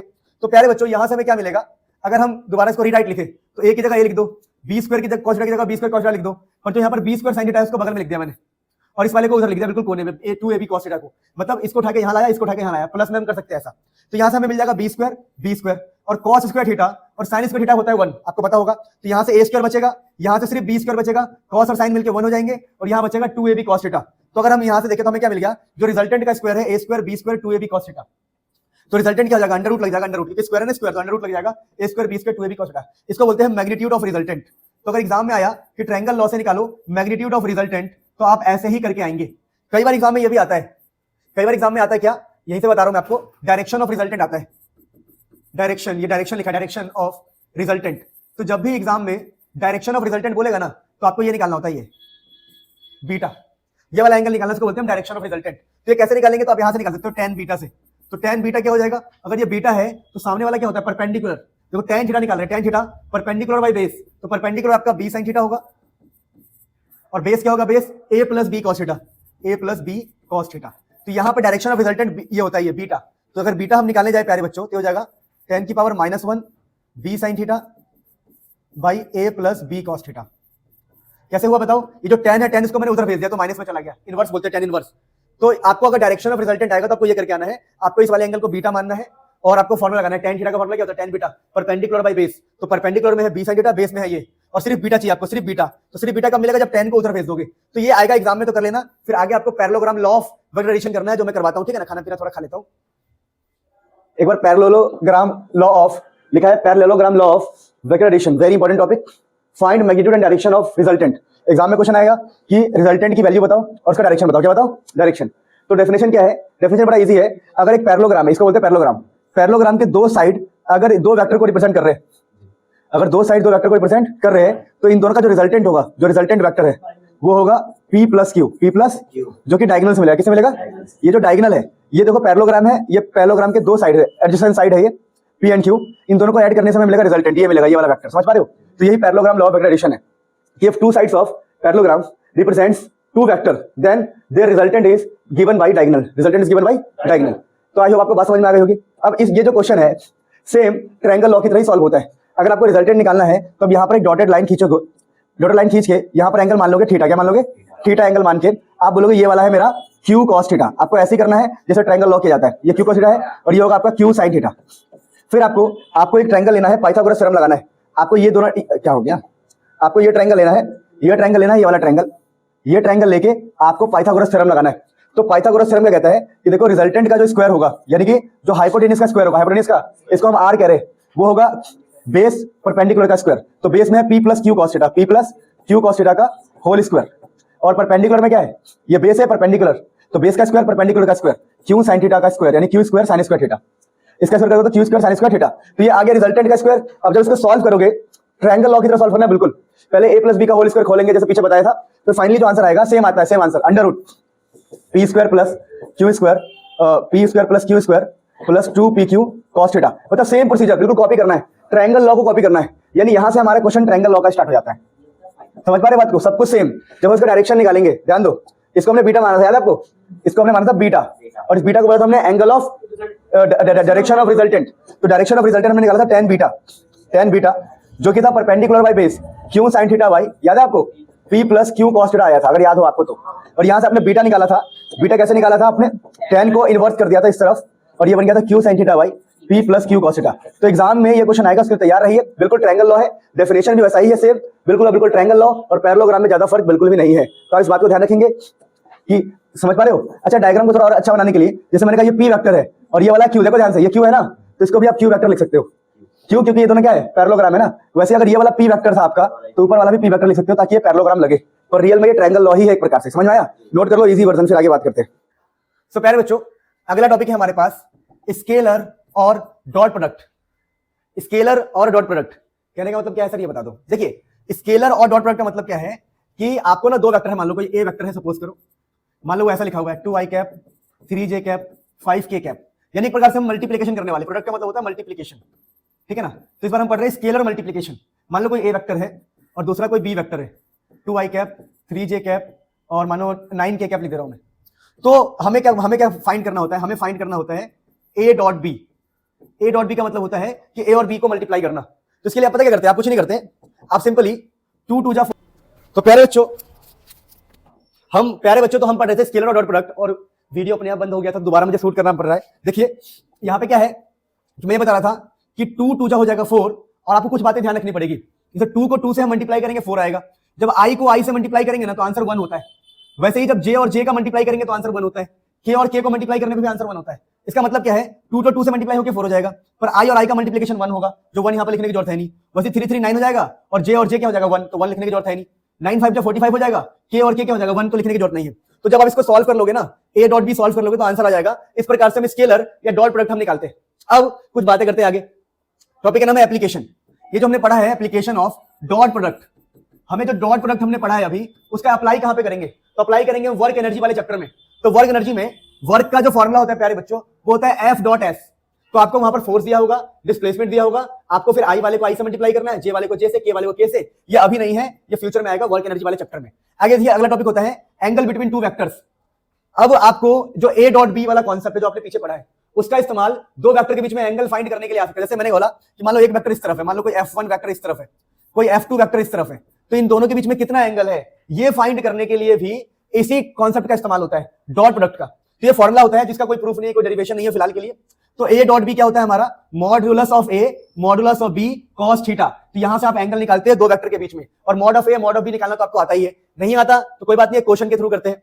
जैसे क्वेश्चन दिया हुआ है हमारे पास, क्वेश्चन है कि कोई ए वेक्टर है 2i कैप, तो पहले इसको ठीक करके लिखो। ठीक करके लिखेंगे तो क्या होगा? 2i है तो बाकी सब क्या होंगे? 0 0 j 0 k होगा। वैसे हमें बी वेक्टर दिया हुआ है 2j, तो इसको ठीक करके लिखो। ठीक करके क्या लिखोगे कि भाई इसमें i और k नहीं है, j है सिर्फ, तो i वाला 0 होगा, k वाला 0 होगा, सिर्फ j वाला होगा 2। तो पहले वेक्टर को हमेशा ठीक करके लिखा करो, तभी आंसर अच्छा आएगा। अब क्वेश्चन की डिमांड है फाइंड एंगल बिटवीन देम, तो हम बोलेंगे हम जानते हैं कि भैया जो a डॉट बी होता है वो होता है mod of a mod of b cos of theta, mod of a mod of b cos theta. तो फटाफट हम a डॉट b निकालते। तो a डॉट b निकालना मैंने आपको सिखाया था, i वाले को i से मल्टीप्लाई करो तो 2 इंटू 0 0, फिर j वाले को j से 0 इंटू 2 0, फिर 0 इंटू 0 0। अब मॉड ऑफ a निकालोगे, अब देखो इधर 0 आ गया, इसको ऐसे लिख दो mod of a mod of b cos theta. तो आपको mod of A mod of B यहां पर निकालना ही नहीं पड़ा। अगर आप चाहो तो आप निकाल सकते हो। देखो यहां से अगर हम मॉड ऑफ ए निकाले तो मॉड ऑफ ए पता क्या हो जाएगा, under root 2 square 0 square 0 square. और अगर हम यहां से मॉड ऑफ बी निकाले तो क्या हो जाएगा, अंडर रूट में 0 square 2 square 0 square 0 square 2 square 0 square. तो ये आंसर कितना आएगा, ये आंसर 2 आएगा, ये आंसर भी 2 ही आएगा। तो चाहो तो आप लिख सकते हो 0 प्लस 0 प्लस 0 2 इंटू में 2, क्योंकि mod of A mod of B 2 आ रहा है और यहाँ पर कॉस थीटा कॉस थीटा। अब देखो लेफ्ट हैंड साइड में पूरा 0 है तो हम बोलेंगे कि कॉस थीटा भी 0 हो जाएगा। अब कॉस थीटा 0 कितना पर होता है, तो अगर एंगल आपका 90 डिग्री हो तो आपका कॉस का आंसर क्या आता है, 0। यानी एंगल कितना हो गया, 90 डिग्री। यानी कि ये जो ए और बी है उनमें 90 डिग्री का एंगल है। मतलब कि अगर ए इस तरफ है, मान लो ए इस तरफ है तो आपका बी इस तरफ है, तभी तो एंगल 90 डिग्री बनेगा। तो एंगल बिटवीन टू वेक्टर भी आप इससे इजीली फाइंड कर सकते हो। नोट कर लो फिर आगे बढ़ते हैं। सो प्यारे बच्चों अगला टॉपिक है क्रॉस प्रोडक्ट। इसमें क्या होता है, दो वेक्टर के बीच में हम ऐसे लिखते हैं ए क्रॉस बी। दो वेक्टर के बीच में हमें क्रॉस करना होता है और क्रॉस करने से, क्रॉस करते कैसे पहले वो समझते हैं। देखिए जब भी आपको दो वेक्टर के बीच में क्रॉस करना हो हम क्वेश्चन के माध्यम से समझेंगे। जैसे मान लीजिए कोई ए लिखा है, ऐसा कुछ लिखा है 2 आई कैप 0 जे कैप 1 के कैप लिखा है। मान लो कोई बी लिखा है बी, तो 1 आई कैप 1 जे कैप 0 के कैप, ऐसा कुछ लिखा है, ए और बी लिखा हुआ है। और आपसे उसने बोला कि भाई फाइंड करो, फाइंड ए क्रॉस बी। एक बार वीडियो दोबारा चेक कर लूं, पूरी मेहनत खराब हो जाती है वरना। हाँ हो रहा है रिकॉर्ड। तो फाइंड ए क्रॉस बी बोल दिया। तो जब भी आपको ए क्रॉस बी फाइंड करना हो तो आप क्या करोगे, सुनो। आप सबसे पहला काम करोगे, आप यहां पर एक ए क्रॉस बी लिखोगे ऐसे सॉल्यूशन में, ठीक है। और आपको यहां पर एक ब्रैकेट लगाना है, ब्रैकेट, उस ब्रैकेट में आपको लिखना है आई कैप जे कैप के कैप। और पहले आपने ए लिखा है तो ए वाले का उठा लो 2 0 1 2 0 1 प्यारे बच्चों। फिर आपने उसके बाद बी लिखा है तो बी वाले का उठा लो 1 1 0 1 1 0। और जैसे 10th में हम करते थे वैसे करना है। कैसे करना है देखो, सेम यहां पर ए क्रॉस बी रहेगा। आपको 3 डब्बे बनाने हैं, 1 2 3 डब्बे बनाने हैं। 3 डब्बे बनाने हैं। यहां लिखना है आई कैप, यहां लिखना है माइनस जे कैप और यहां लिखना है आपको प्लस का के कैप। यानी आपको आई माइनस जे प्लस के लिख देना है, आई माइनस जे प्लस के। 3 डब्बे लगाया, आई जे लिख देना है। उसके बाद आपको इसको ढकना है, इसको ढक के क्रॉस मल्टीप्लाई करना है 0 इंटू 0। तो यहां पर 0 लिखना है, इसको ढक लेना है। पहले वाले में आई को ढक लेना। जब आई का ब्रैकेट सॉल्व करेंगे आई को ढक लेंगे 0 इंटू 0, फिर 1 इंटू 1, तो माइनस लगा के 1 इंटू 1। मतलब आपको इन दोनों को मल्टीप्लाई करना है, माइनस का साइन लगा के इन दोनों को मल्टीप्लाई करके लिख देना है। वैसे ही अब जब मैं इसको सॉल्व करूंगा जे वाले को, जब इसको सॉल्व करूंगा इसको ढक लूंगा। अब मैं इसको ढक लूंगा तो 0 इंटू में 2 0, फिर यहां पर जो 1 है इसको मैंने ढक लिया, इसको ढक दिया 1 इंटू में 1 माइनस लगा के 1 आ जाएगा। समझ में कैसे काम हो रहा है। फिर जब हम इसको सॉल्व करेंगे के वाले को सॉल्व करेंगे तो इसको ढक लेंगे, इसको ढक लेंगे। इसको दिखा देता हूं मैं एक बार, ये ऐसा था 0 1 था। तो के वाले को सॉल्व करेंगे इसको ढक लेंगे। फिर 1 इंटू 2 2 आ गया, माइनस का साइन लगा के 1 इंटू 2 हो गया। देखो 1 को 2 से मल्टीप्लाई कर दिया, फिर माइनस साइन लगा देना है, फिर 1 को 0 से मल्टीप्लाई करना है। तो आपका आंसर आ जाएगा ए क्रॉस बी। तो आपका जो ए क्रॉस बी हो जाएगा वो हो जाएगा माइनस का आई कैप, ये हो जाएगा माइनस माइनस प्लस, प्लस का जे कैप 1 इंटू जे कैप। नहीं समझे, देखो माइनस माइनस हो जाएगा प्लस, प्लस का जे कैप, प्लस में क्या है के 2 के कैप। तो ए क्रॉस बी निकालने का तरीका है बहुत ही आसान है। जिसको सॉल्व करते ढक लेते हैं, क्रॉस मल्टीप्लाई कर देते हैं, जिसको और माइनस का साइन लगाती है बीच में। इसको इससे मल्टीप्लाई करेंगे तो माइनस आएगा, फिर इसको इससे मल्टीप्लाई कर देंगे। तो आप एक नहीं 2 बार देखो इसे। वैसे भी ये ना चैप्टर 7 रोटेशनल मोशन में यूज होता है, यहां पर इतना नीड नहीं है। अच्छा ये तो करना आ गया आपको ए क्रॉस बी। और ए क्रॉस बी का थोड़ा सा और मतलब समझ लेते हैं। देखिए ए क्रॉस बी का एक और मतलब होता है, इसका मतलब होता है mod of A mod of B sine theta. और यहां पर होता है एक यूनिट वेक्टर। पर ये वाला आपको ज्यादा इस्तेमाल नहीं करना है। आपको जब भी एंगल निकालना हो तो आप उस वाले तरीके से करना जो तरीका मैंने पहले सिखाया है। ये मेथड भी एंगल निकालने के लिए यूज होता है और मैंने आपको पहले ही सिखा दिया। तो इस मेथड पे ज्यादा ध्यान मत देना, ये इतना यूज नहीं होता। कॉस वाला इजी होता है इसलिए वो इस्तेमाल होता है। देखो इस वाले में कितना पंगा है। तो कभी ए क्रॉस बी निकालने को है तो ऐसे कर देना, बाकी आपको डरने की जरूरत नहीं है। इस वाले मेथड से आपको करने की जरूरत नहीं। जब भी एंगल फाइंड करने का हो कॉस से करना, इससे मत करना। चलो आगे बढ़ते फटाफट। देखिए तो फटाफट हम करते हैं addition and subtraction of vector. इसमें क्या होता है, मान लो कोई ए वेक्टर है 2 I cap 3 J cap 5 K cap, और कोई बी वेक्टर है मान लो आई कैप 2 जे कैप माइनस का 3 के कैप। और मुझे क्वेश्चन में क्या मिला, क्वेश्चन में कि भाई a प्लस बी फाइंड करो। तो a प्लस बी कैसे फाइंड करेंगे, 2 + 1 3 आई कैप 3 2 5 जे कैप और 5, और इसको ऐड कर रहे हैं पर ये आपस में क्या हो जाएगा माइनस, क्योंकि प्लस माइनस क्या होता है माइनस। तो ये हो जाएगा 2 के कैप प्लस का, क्योंकि प्लस का साइन बड़ा है ना। तो ये हो गया एडिशन। वैसे अगर क्वेश्चन ऐसा होता, क्वेश्चन होता कि भैया आप a माइनस बी करो, a में से b को घटा दो, तो हम 2 में से a घटाते तो कितना आंसर आता 1 आई कैप। फिर 3 में से 2 घटाते तो आता 3 में से 2 गए तो 2 और 3 में से 2 गए तो 1 जे कैप। अब हम 5 में से 3 घटाएंगे, नहीं हम क्या कर रहे हैं 5 में से घटा रहे हैं -3 को। ये गलती नहीं करना है। 5 में से कौन माइनस हो रहा है? -3। तो आंसर कितना आ जाएगा? 8k cap. तो यहां पर आंसर आएगा 8k कैप। देखो क्यों? क्योंकि ये 5 में से माइनस करेंगे तो एक एक्स्ट्रा माइनस आएगा ना, 5 माइनस -3, तो 8k कैप आ गया। क्योंकि हमें 5 में से माइनस करना है -3 को, तो 8k कैप आ गया। तो एडिशन सब्ट्रैक्शन आ गया। फिर हम आगे बढ़ते हैं चैप्टर के अंदर। अब हम पढ़ेंगे मोशन इन प्लेन में प्रोजेक्टाइल मोशन को हम स्टार्ट करेंगे। किसको इस्तेमाल करेंगे? Projectile motion. ठीक है, तो थोड़ा सा मैं प्रोजेक्टाइल का इंट्रोडक्शन दूं। पहले हल्का सा इंट्रोडक्शन देता हूं प्रोजेक्टाइल मोशन का। इंट्रोडक्शन ये है कि अगर धरती से, हमारे जो सिलेबस में है एग्जाम पॉइंट ऑफ व्यू से यही वाला है, अगर ये धरती है, क्या है? तो धरती पे ये वाला वाई एक्सिस है और ये वाला एक्स एक्सिस है। तो पहले कुछ बेसिक को समझ लो। अगर हम ये जानते हैं v इजिकल टू होता है u प्लस ए टी। अगर समझ पा रहे बात को, अगर मोशन आपका y एक्सिस में होगा तो आप लिखोगे velocity of y, initial velocity of y, acceleration of y, acceleration of. अगर यही मोशन आपका अगर x एक्सिस में हुआ, किस में हुआ? तो आप लिखते हो velocity in x axis final, initial in x axis, acceleration in x axis, acceleration in. वैसे तीनों फॉर्मूले होते हैं। कितने होते हैं? एक तो ये वाला भी होता है s is equal to U T plus half A T square, और एक और होता है v square minus U square is equal to 2as, जहां s का मतलब है डिस्प्लेसमेंट। अब ध्यान रखना, जिस तरफ मोशन होगा उस तरफ ही, जैसे मान लो मैंने कहा मेरा मोशन y में है तो यहाँ पर एस वाई लिख दूंगा, यहाँ भी y लिख दूंगा, एक्सेलेरेशन में भी y लिख दूंगा। टाइम y और x का नहीं होता, टाइम तो टाइम ही होता है। मैंने कहा नहीं मेरा वेलोसिटी x में है तो velocity of x, initial of x, acceleration of x, displacement of x, कि x एक्सिस में काम हो रहा है ना, इस तरफ काम हो रहा है। तो आपको समझ में आना चाहिए कि मैं vy का मतलब क्या है, कि सर कह रहे हैं वेलोसिटी ऑफ y। पहली बात ये पता होना चाहिए। दूसरी बात ये कि प्रोजेक्टाइल मोशन होता कैसा है। तो प्रोजेक्टाइल मोशन ऐसा होता है कि अगर मान लो किसी बॉल को आपने किसी एंगल पर फेंक दिया तो बॉल ऐसे रास्ते को फॉलो करेगा। इस रास्ते को हम बोलते हैं प्रोजेक्टाइल पाथ। इसको बोलते हैं प्रोजेक्टाइल का पाथ है, ये प्रोजेक्टाइल का पाथ। इस पाथ का नाम होता है पैराबोला। क्या नाम होता है? पैराबोला। और जो ये मोशन है, इस मोशन को बोलते हैं प्रोजेक्टाइल मोशन। क्या बोलते हैं? प्रोजेक्टाइल मोशन, पीएम बोलते हैं। अब यहाँ पर आपको खास बात क्या है? खास बात ये है कि ये जो पार्टिकल है वो एक्स वाई दोनों में, अगर सिर्फ एक्स में होता तो इधर होता, सिर्फ वाई में हो तो इधर होता। यहाँ पर पार्टिकल अगर इस पॉइंट पर है, इस पॉइंट पर है, मतलब वो एक्स एक्सिस के अंदर भी है, वाई के अंदर। देखो एक्स के अंदर भी और वाई के अंदर। देखो ये एक्स है और ये ऊपर क्या है? वाई। तो वाई को भी कवर कर रहा है और एक्स को भी कवर कर रहा है, यानी कि ये हो गया मोशन इन अ प्लेन। क्या टॉपिक का नाम है? Motion in a plane. तो हमें मोशन इन अ प्लेन में ये करना है और ये एग्जाम के लिए सबसे इंपॉर्टेंट टॉपिक है। तो इसके हम डेरिवेशन स्टार्ट करते हैं, please note it down. So projectile motion के अंदर हम टाइम ऑफ फ्लाइट की डेरिवेशन देखेंगे। प्रोजेक्टाइल मोशन में टाइम ऑफ फ्लाइट की डेरिवेशन हम देखते हैं। सबसे पहले देखो, प्रोजेक्टाइल मोशन के हम सारे डेरिवेशन करेंगे, लेकिन सबसे पहले मैंने चुना है टाइम ऑफ फ्लाइट। जिसको नहीं पता प्रोजेक्टाइल मोशन क्या होता है, मैं थोड़ा समझा देता हूं।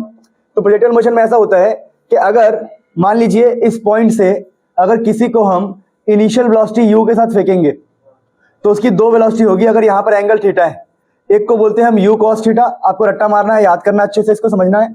और इस तरफ होता है u sin theta, u sin theta. अब ध्यान रखिए, जब उसको हमने फेंक दिया तो वो जाके यहाँ पे जाके गिरेगा। जब यहाँ जाके गिरेगा तो हमने बोला भैया ये x एक्सिस है, ये हमारा y एक्सिस है। मतलब u के दो हिस्से हैं, u cos theta, u sin theta. और u का मतलब है इनिशियल वेलोसिटी। क्या है ये? इनिशियल। और इनिशियल वेलोसिटी के हम दो हिस्सा मानते हैं कि u cos थीटा एक, u sin थीटा। ये y एक्सिस है और ये है x एक्सिस। जब बॉल यहां पर आके गिरेगा तो मैं बता दूं आपको, ये x एक्सिस x, 0 हो जाएगा। क्यों? क्योंकि यहाँ पर y 0 होगा। y क्या होगा? क्योंकि इसमें सिर्फ x एक्सिस है, y नहीं है। तो मुझे ये पता लग गया कि y के अंदर कोऑर्डिनेट क्या है? 0। y के अंदर क्या है? 0। तो इसी का सहायता लेने वाला हूं मैं। और यहां तक के टाइम को देखो, बॉल यहां से जब यहां गिरेगा, इस टाइम को हम बोलते हैं टाइम ऑफ फ्लाइट। क्या बोलते हैं इसको? Time of flight. तो हमारे एग्जाम में डेरिवेशन टाइम ऑफ फ्लाइट की आएगी, जो हमें हाथों हाथ याद करना है। टाइम ऑफ फ्लाइट के लिए आप क्या दिमाग लगाओगे? आप कहोगे देखो डिस्प्लेसमेंट का फॉर्मूला होता है s is equal to U T plus half A T square, s is equal to U T plus half A T square. लेकिन यहां पर मेरा y 0 हुआ है। क्या 0 है? y। इसलिए मैं डिस्प्लेसमेंट की इक्वेशन y के लिए लिखूंगा। तो displacement of y, initial velocity of y, half acceleration of y T square. अब जैसा कि मुझे पता है y में डिस्प्लेसमेंट 0, y में डिस्प्लेसमेंट क्या है? और इनिशियल वेलोसिटी y में, y की तरफ ये जो y एक्सिस है मेरा ऊपर, उसमें इनिशियल वेलोसिटी मैंने माना है u sin थीटा। क्या माना है? तो इनिशियल वेलोसिटी ऑफ y हो जाएगा u sin थीटा। टाइम की जगह पर क्या रहेगा? टाइम। अब बात करते हैं एक्सेलरेशन की। बात करें तो आपको पता है y में y मतलब ऊपर नीचे, एक्सेलरेशन ड्यू टू ग्रेविटी लगता है, एक्सेलरेशन ड्यू टू, और जो एक्सेलरेशन है वो माइनस जी के बराबर होगा, क्योंकि माइनस क्यों नीचे, और यह है acceleration due to gravity. Gravity के लिए हम जी का इस्तेमाल करते हैं, तो यहां पर क्या होगा, एक्सेलरेशन की जगह पर लिख देंगे हम माइनस जी। क्या लिख देंगे, तो जो माइनस है इधर आ जाएगा, प्लस को माइनस कर देगा, माइनस जी। ये प्लस क्यों माइनस हो गया, क्योंकि एक माइनस हमने लगाया है, प्लस माइनस माइनस, तो minus half G T square. अब यहां से यहां भी टी है, यहां भी टाइम है, इस टाइम को हम कॉमन ले लेंगे, तो अंदर बचेगा यू साइन थीटा, और यहां बचेगा हाफ और जी, और एक टी बचेगा, मतलब यहां से एक टी गायब किया, यहां से एक टी गायब किया। अब हमें पता लग गया कि ये इक्वल टू में जीरो, इक्वल टू में क्या है, जीरो, देयरफॉर इस वैल्यू को हम जीरो के बराबर रखें, जीरो के, और जैसे जीरो के बराबर रखेंगे क्या होने वाला है सोचो, इसके बाद क्या होगा सोचो, अगर ये जीरो के बराबर है तो ये वाली संख्या इस तरफ आ जाएगी, मुझे करके दिखाना पड़ेगा लग रहा है, ये वाली जो संख्या है यू साइन थीटा इस तरफ आ जाएगी, जीरो के इस साइड, और ये हो जाएगा हाफ जी टी, माइनस है ना माइनस, तो ये किस तरफ आ जाएगा, तो यहां से और टाइम निकालेंगे तो क्या हो जाएगा, टू यू साइन थीटा, इस टू को इधर भेज देंगे, जी से डिवाइड कर देंगे, तो यही हमारा टाइम ऑफ फ्लाइट का फॉर्मूला आ गया। यानी कि अगर एग्जाम में सीधा क्वेश्चन आता है कि बताओ स्टार्टिंग से वहां तक जाने में टाइम ऑफ फ्लाइट कितना है, कितनी देर तक वो फ्लाइट में था, कितनी देर तक हमारा बॉडी हवा में था, तो उसके लिए आपको टाइम का फॉर्मूला ये लिखना होता है। प्लीज अभी के अभी याद करो, फिर हम आगे बढ़ते हैं, फटाफट अभी के अभी याद करो। चलो अभी हम डेरिवेशन करेंगे मैक्सिमम हॉरिजॉन्टल डिस्टेंस, जिसको हम रेंज कहते हैं, रेंज ऑफ प्रोजेक्टाइल। 3 क्वेश्चन आता है एग्जाम में, 4 क्वेश्चन आता है, time of flight, range, maximum height of projectile, क्या आता है, मैक्सिमम हाइट ऑफ प्रोजेक्टाइल। ये समझ में आ रहा है बात, तो ये आता है कि कितना दूर गया, ये जो दूरी होती है ना, दूरी इसको बोलते हैं हम रेंज, क्या बोलते हैं, तो आपको ये डिस्टेंस निकालना है, ये तो मैक्सिमम हॉरिजॉन्टल डिस्टेंस, मतलब हॉरिजॉन्टल मतलब इस तरफ का डिस्टेंस को हम रेंज कहते हैं। अब सबको पता होना चाहिए प्रोजेक्टाइल के अंदर बेसिक ये है कि ये होता है यू इनिशियल वेलोसिटी, ये होता है you cos theta, initial velocity इस तरफ, और वाई की तरफ जो इनिशियल वेलोसिटी होता है उसको बोलते हैं हम यू साइन थीटा, और यहां से यहां तक के टाइम को हम टाइम ऑफ फ्लाइट बोलते हैं, और टाइम ऑफ फ्लाइट का फॉर्मूला होता है 2u sin थीटा बाई जी। अब मुद्दा यह है कि हमें ये डिस्टेंस निकालना है, यहां से यहां तक का डिस्टेंस निकालना है, तो मैंने कहा जो मेरा डिस्टेंस है वो एक्स एक्सिस की तरफ है, किस तरफ है, तो मैं लिख रहा हूं distance in x, distance in initial velocity in x, initial velocity इन, और यहां पर आएगा acceleration in x, acceleration in. और मैं आपको बता दूं जब बॉडी आसमान में होगा तो सिर्फ ग्रेविटी लगेगा, क्या लगेगा, और ग्रेविटी हमेरा वाई में लगता है, किसमें लगता है, ग्रेविटी ऊपर नीचे लगता है, कभी भी आगे पीछे ग्रेविटी नहीं लगता, आगे पीछे ग्रेविटी, लेकिन मतलब यहां पर एक्स में एक्सेलरेशन होगा ही नहीं। तो ध्यान रखना प्रोजेक्टाइल मोशन के अंदर एक्स एक्सिस में कोई एक्सेलरेशन नहीं होता, यानी कि हॉरिजॉन्टल डायरेक्शन में कोई एक्सेलरेशन नहीं होता, क्योंकि सिर्फ ग्रेविटी ऊपर नीचे लग सकता है, आगे पीछे नहीं लग सकता। तो ये तो जीरो हो गया, तो ये खत्म हो गया। यानी कि अगर मुझे डिस्टेंस निकालना है एक्स में, जिसको हम रेंज कह रहे, क्या कह रहे, मैंने डिस्टेंस को रेंज कह दिया, क्या कह दिया, यानी ये जो यहां से यहां तक की दूरी है, यहां से यहां तक की दूरी, इसको हमने रेंज कह दिया, तो मैंने डिस्टेंस को आर कह दिया, आर फॉर रेंज। तो इनिशियल वेलोसिटी एक्स में, एक्स का वेलोसिटी होता है यू कॉस थीटा, क्या होता है, यू कॉस थीटा, और टाइम का फॉर्मूला हम जानते हैं 2u sin थीटा बाई जी, तो 2u sin थीटा बाई जी। अब यहां पर देखो u इंटू यू स्क्वायर हो गया, क्या हो गया, और ध्यान रखना कॉस थीटा और 2 sin थीटा को sin 2 थीटा लिखते हैं। कहने का मतलब क्या, देखो जब भी कहीं पर दिखाई दे sin थीटा, cos थीटा और कहीं पर भी 2 दिखाई दे तो इसका आंसर आता है sin 2 इंटू में थीटा, sin 2 इंटू में, तो देखो 2 दिखाई दिया, sin दिखाई दिया, cos दिखाई दिया, तो उसको लिख दिया हमने sin 2 थीटा। तो ये आपका रेंज का फॉर्मूला ड्राइव हो गया, जो एग्जाम में आएगा आप डिक्टो कर देना, फिर हम आगे बढ़ते हैं फटाफट, प्लीज नोट इट डाउन। देखो अगला है मैक्सिमम हाइट ऑफ प्रोजेक्टाइल।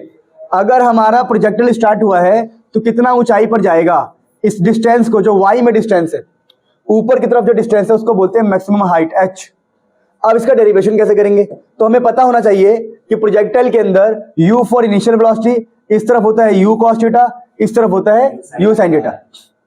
अब जब पार्टिकल यहां पहुंचेगा तो क्या और ऊपर जा रहा है, अगर और ऊपर नहीं जा रहा है तो उसकी y की वेलोसिटी जीरो हो जाएगी, y की वेलोसिटी, ऊपर की वेलोसिटी क्या हो जाएगी, इसी का फायदा उठाऊंगा मैं। और मुझे पता है v square u square 2as, जहां s का मतलब होता है डिस्टेंस या डिस्प्लेसमेंट, v का मतलब फाइनल, u का मतलब इनिशियल।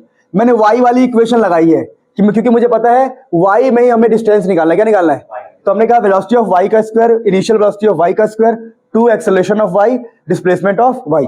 अब मुझे पता है ऊपर की वेलोसिटी हो जाएगी जीरो, ऊपर की वेलोसिटी क्या हो जाएगी, फाइनल वेलोसिटी ऊपर की, यहाँ पर ऊपर जाएगा ही नहीं, रुक जाएगा तभी तो नीचे आएगा।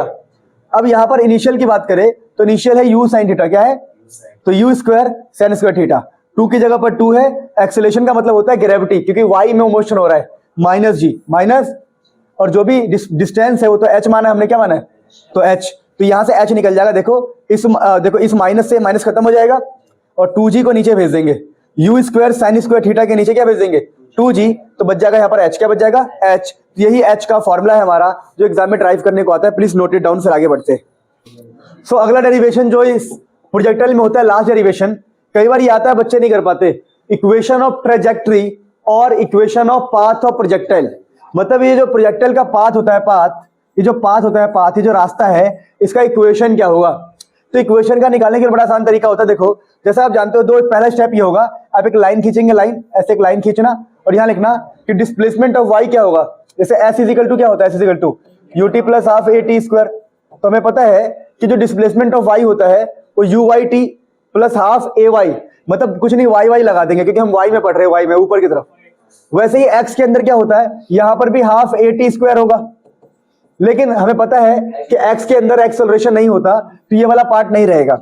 एक्स के अंदर मतलब इस तरफ ग्रेविटी काम नहीं करता, तो यहां पर जो एस एक्स होगा यानी displacement of x initial speed into time हो जाएगा।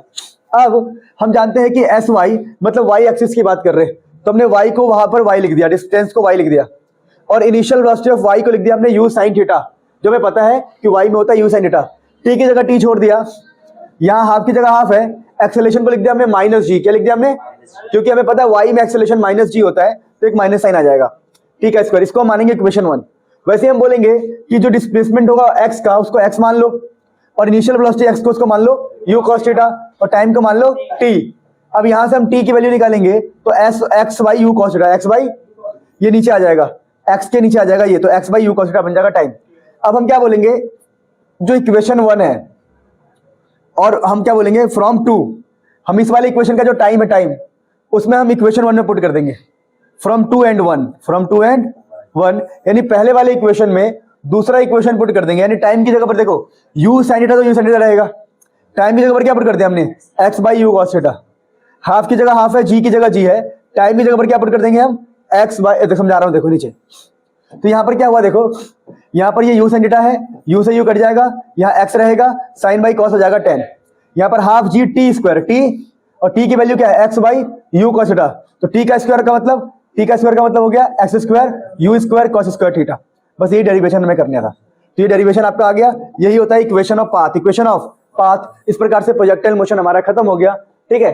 फटाफट नोट कर लो, चारों में से चारों आते हैं कई बार एग्जाम में, है ना। तो प्यारे बच्चों, we are going to do uniform circular motion, one of the easiest chapter. मतलब ये जो हम मोशन प्लेन पढ़ रहे हैं बहुत इजी है, आपको बेसिक बातों का ज्ञान होने से चैप्टर एकदम आसान हो जाएगा। अब यूनिफॉर्म सर्कुलर मोशन का मतलब देखिए क्या होता है। जैसा कि आपने यूनिफॉर्म वर्ड का मतलब जानते हो, स्कूल में सारे बच्चे यूनिफॉर्म पहनते ताकि एक जैसा लगे, क्या लगे। तो यूनिफॉर्म सर्कुलर मोशन में क्या होगा, जो स्पीड होता है, स्पीड वो एक जैसा होता है, स्पीड हमेशा सेम रहता है, यानी बॉडी का स्पीड कभी चेंज नहीं होता। क्या बोला मैंने, स्पीड कभी चेंज नहीं होता। तो एक सर्कुलर मोशन, मैंने क्या बोला दोबारा सुनेंगे, एक ऐसा सर्कुलर मोशन जिसके अंदर बॉडी का स्पीड हमेशा सेम रहे, उसको हम बोलते हैं कि वो यूनिफॉर्म सर्कुलर मोशन है। जैसे अगर मान लीजिए, जो बजाओ ध्यान दो बेटा, यहाँ 10 मीटर पर सेकंड है, तो यहाँ भी कितना होगा 10 मीटर पर सेकंड, यहाँ भी कितना होगा 10 मीटर पर सेकंड। क्या बात समझ में आ गया। This is what uniform circular motion. इससे जुड़ी कुछ खास बातें, इससे जुड़ी हुई कुछ सिंपल बातें करेंगे, कुछ खास बातें करेंगे। पहला इसके अंदर जो टर्म होता है, पहला टर्म होता है एंगुलर वेलोसिटी। देखो अब हम पढ़ रहे हैं एंगुलर मोशन, तो वेरी फर्स्ट टर्म हम पढ़ने वाले हैं एंगुलर वेलोसिटी। बहुत ही इजी है इसको समझना। देखिए एंगुलर वेलोसिटी को हम ओमेगा से या डब्ल्यू से रिप्रेजेंट करते हैं। अब जैसे मान लीजिए एक सर्कल है और यहाँ पर एक बंदा है, मान लीजिए ए पर एक बंदा है और वो बी तक गया, कहाँ तक गया, बी तक। तो आप समझिए इस बात को, उसने इतना एंगल कवर किया, दिख रहा है आप लोगों को।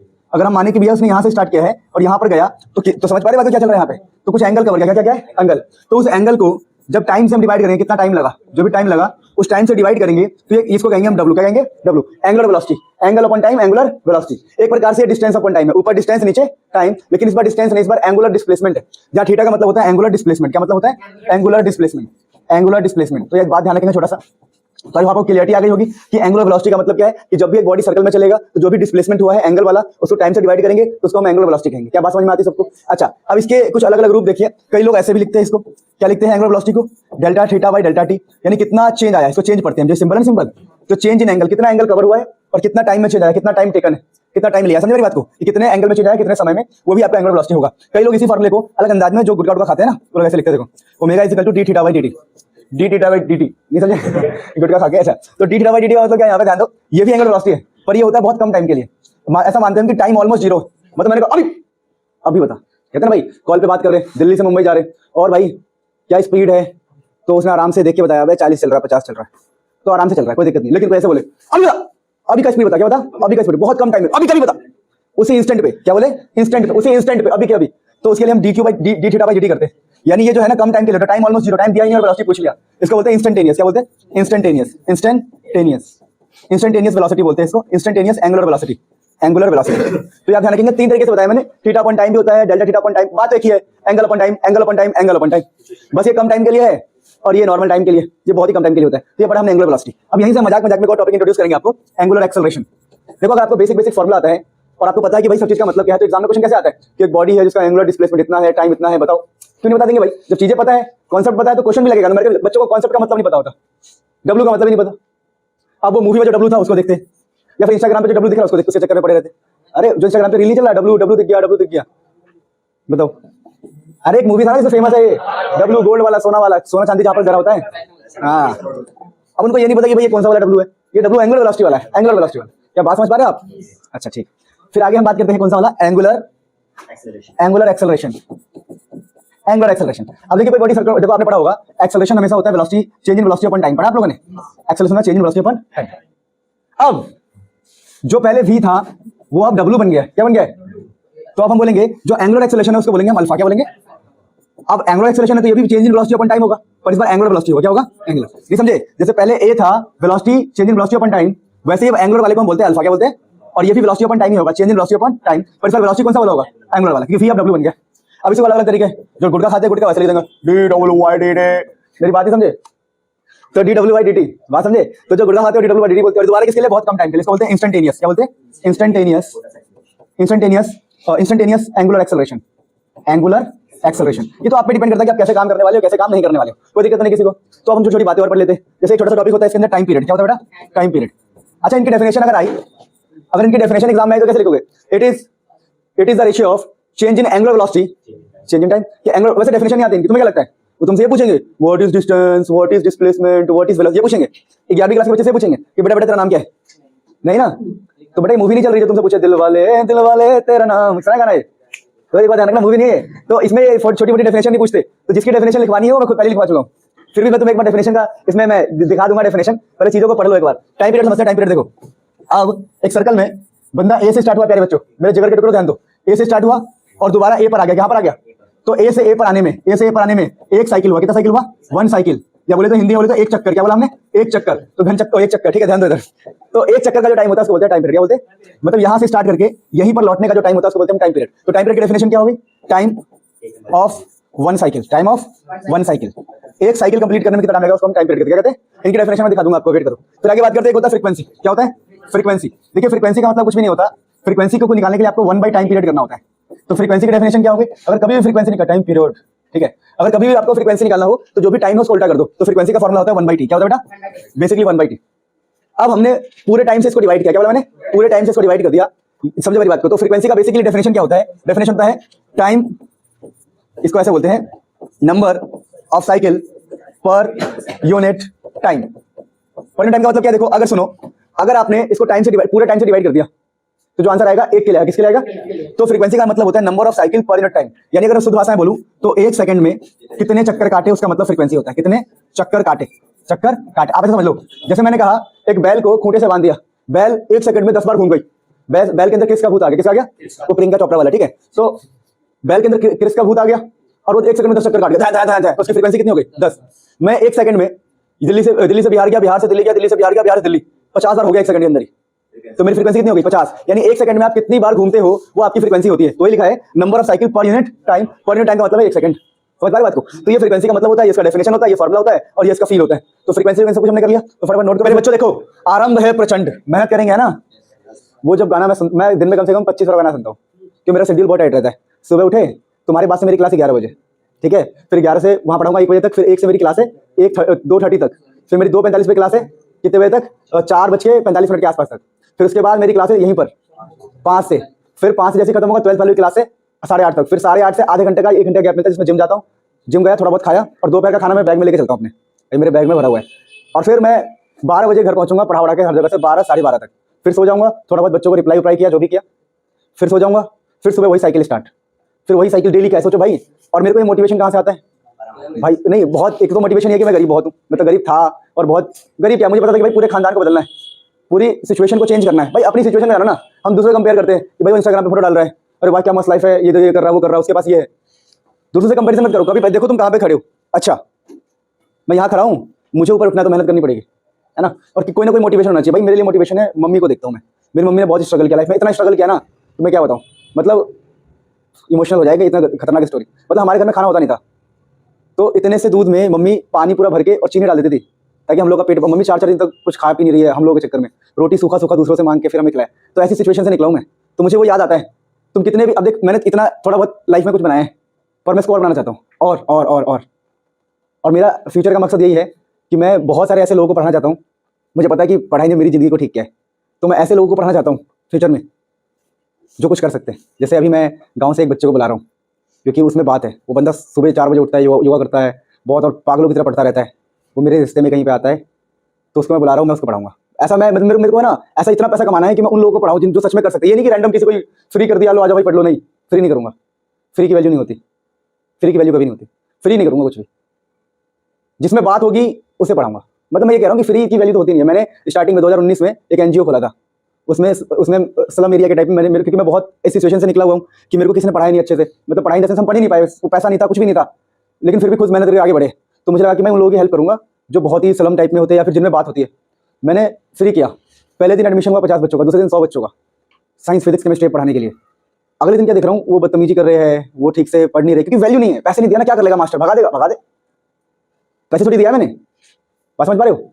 तो मेरे लिए मोटिवेशन क्या है, मेरी जो सिचुएशन थी ये है मोटिवेशन। तुम्हारे लिए क्या मोटिवेशन तुम ढूंढोगे कि जो तुम्हें सोने न दे ठीक से, जो तुम्हें काम करने पे मजबूर कर दे, तुम्हें बिल्कुल भूख ना लगने दे, भूख लगे तो भूख भूल जाओ, क्या मोटिवेशन है ढूंढो। माँ है, बाप है, गरीबी है, सिचुएशन है, क्या है उसे ढूंढो।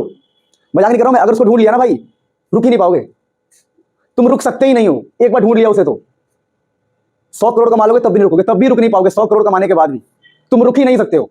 अगर एक बार वो पहचान लिया तो लोग पहचान नहीं रहे।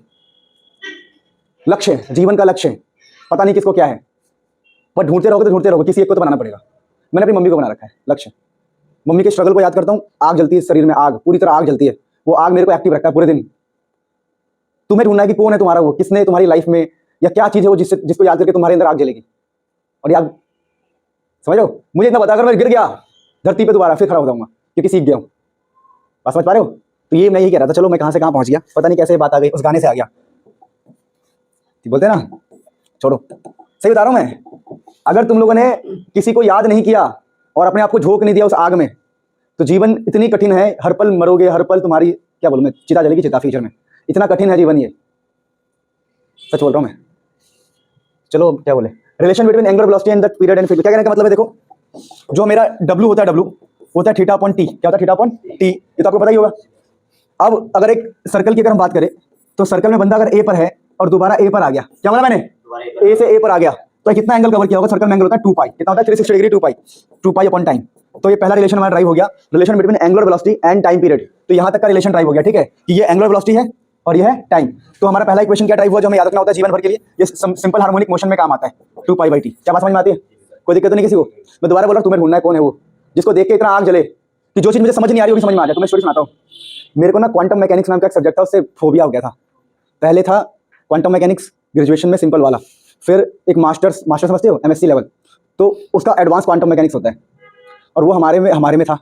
अब भाई साहब, मैं उस टाइम ट्यूशन में पढ़ाता था, होम ट्यूशन में पढ़ाता था कॉलेज के टाइम से ही, तो उस टाइम में मेरे पास टाइम होता नहीं था इतना, क्योंकि भाई सुबह तुम 7 बजे निकल गए कॉलेज के लिए, फिर 5 बजे आए, 4:30-5 बजे आए कॉलेज से, और फिर होम ट्यूशन में लग गए, ट्यूशन पढ़ाने में लग गए, कोचिंग में लग गए, और रात को फिर वही 9, 10, 11, 12, 1 बजे आए। तो सेल्फ स्टडी के लिए टाइम बड़ा कम मिलता था, तो पढ़ पाते नहीं थे सेल्फ स्टडी के लिए, बहुत ही कम पढ़ पाते थे जितना।